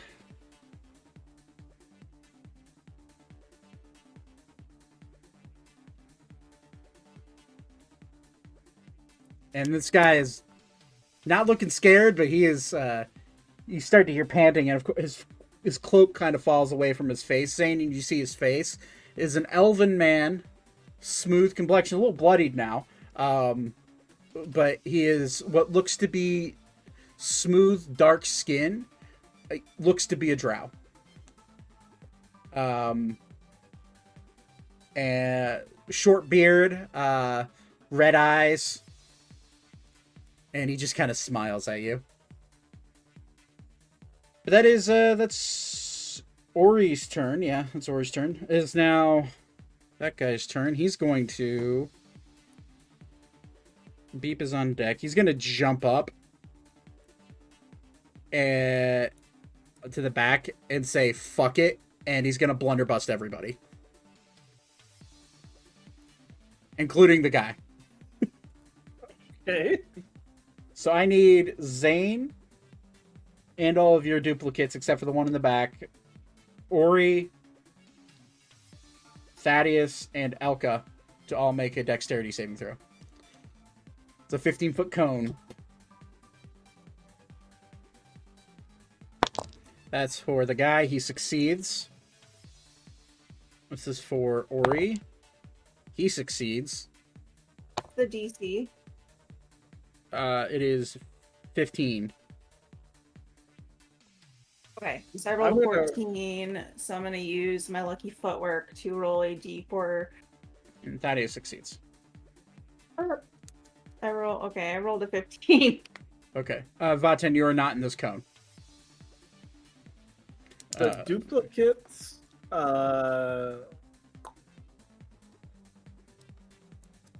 it ignores all their damage and effects. So Okay, so it just passes through him. But So- since it's a cone, it hits you. That it will hit you regardless. Well, I misread we'll the see. dice. I misread the dice. Ori rolled a 13, not a 15. So he fails, but he's the only one that fails. So, God, I just dropped the one fucking dice that I needed for. Where'd you go? I'm going dice hunting real quick. I'm sorry. Where'd you go?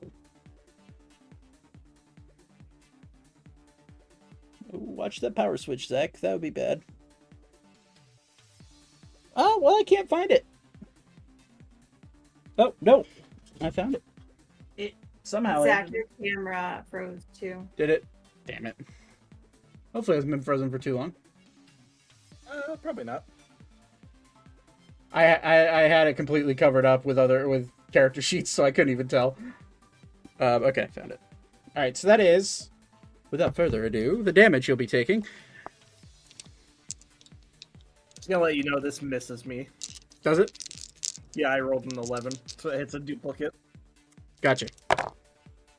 Well, it's a cone. I know, but I'm still being targeted by the attack. Okay. All right. So Ori takes.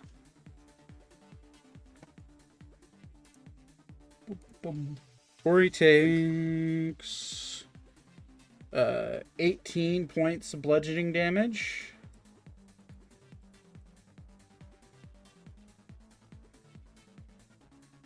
Am I doing this math right? Yeah, I am. Okay.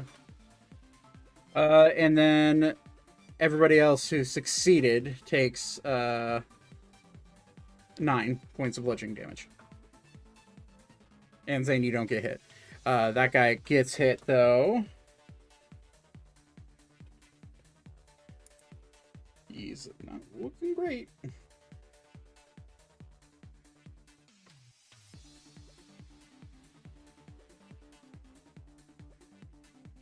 Okay. That is that T-Rex's turn. Beep, it's your turn.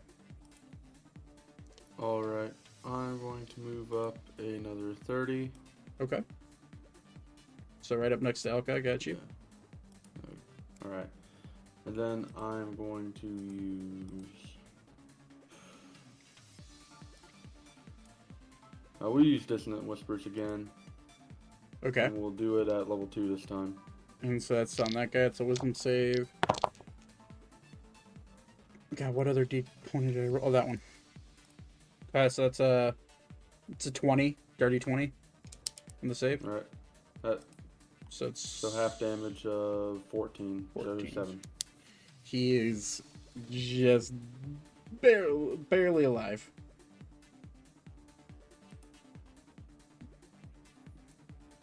Okay. Is there anything else you want to do?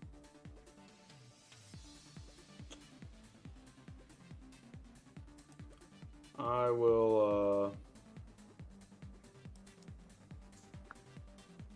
I'll stay there. Okay. Top of the order, it's the cloak guy's turn. And he, looking quite disheveled, is going to look all around at it. Listen, I understand you're probably nice people. I understand I'm probably not supposed to be here. But I just don't want to be around here anymore. And he's going to cast Dimension Door. And step out. And as he's stepping into it, he's going to say, if I ever catch you stepping in Tyward, you're dead meat! And he's going to disappear. Thus ending his turn. He looked fucked up. You guys were 4 HP away. But he's out of the picture. I'm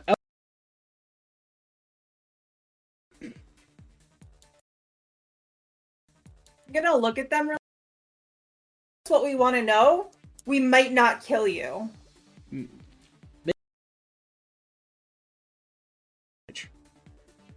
They're both quite injured. One's frightened, by the way. And one is frightened by the dog, yes. 15. They rolled a natural 7, which, yeah, they fail. They immediately both just kind of like put their hands up, put their weapons down, and just go, I swear, we won't do anything. I'm gonna tell them, I'm gonna be like, sit on the couch. Throw your weapons over to the corner. They throw their weapons into the corner and they go, and this one like walks over and sits down, but this one immediately runs over to the other couch. Away from the dog. Is he facing towards where the dog is though now? No, his face is facing towards Ori. And Ori's gonna like... I don't know which one's scarier. Ori's gonna like... This one's more fucked up, that's for sure. Ori's gonna grab this one's neck and just say, you better tell me what I want. And, yeah, for sure. And as you go to sit down to interrogate these people, we are out of combat. And that's where we'll end tonight's session. And Boy, Osiris. we will pick this up well, next Sunday is Christmas, so we won't have any session Christmas. But New Year's Day, if you guys are down, I am down to run a session, I'll Yeah. be here. which is Yeah, I should be here. January 1st. So, and hopefully we will have Nate and maybe Lexi back, so we'll be able to hopefully close on some of the Alera saga. Well, yeah. But Or Crimbo. all right, well, thank you for playing. I'll be right back. All right. All righty. Thank you for watching. I appreciate it. There will be no session on Christmas Day, obviously. So we will be seeing you in. This is the last session of 2023 or 2022. Sorry, the first session of 2023 will be on the 1st, and we will be going into the new year with a brand new start. Hopefully we'll be having some people back. Hope maybe Squirtle will be ready to play by then. But who knows? Until then, I will see you guys on New Year's Day. Everyone have a wonderful Christmas if you celebrate Hanukkah. If you also celebrate, I think Hanukkah is now. I don't know when Hanukkah is. Apologize. I think it's close to Christmas. I know that. I know it's a whole week, but either way, enjoy the holidays. I love every single one of you, and I will catch you guys.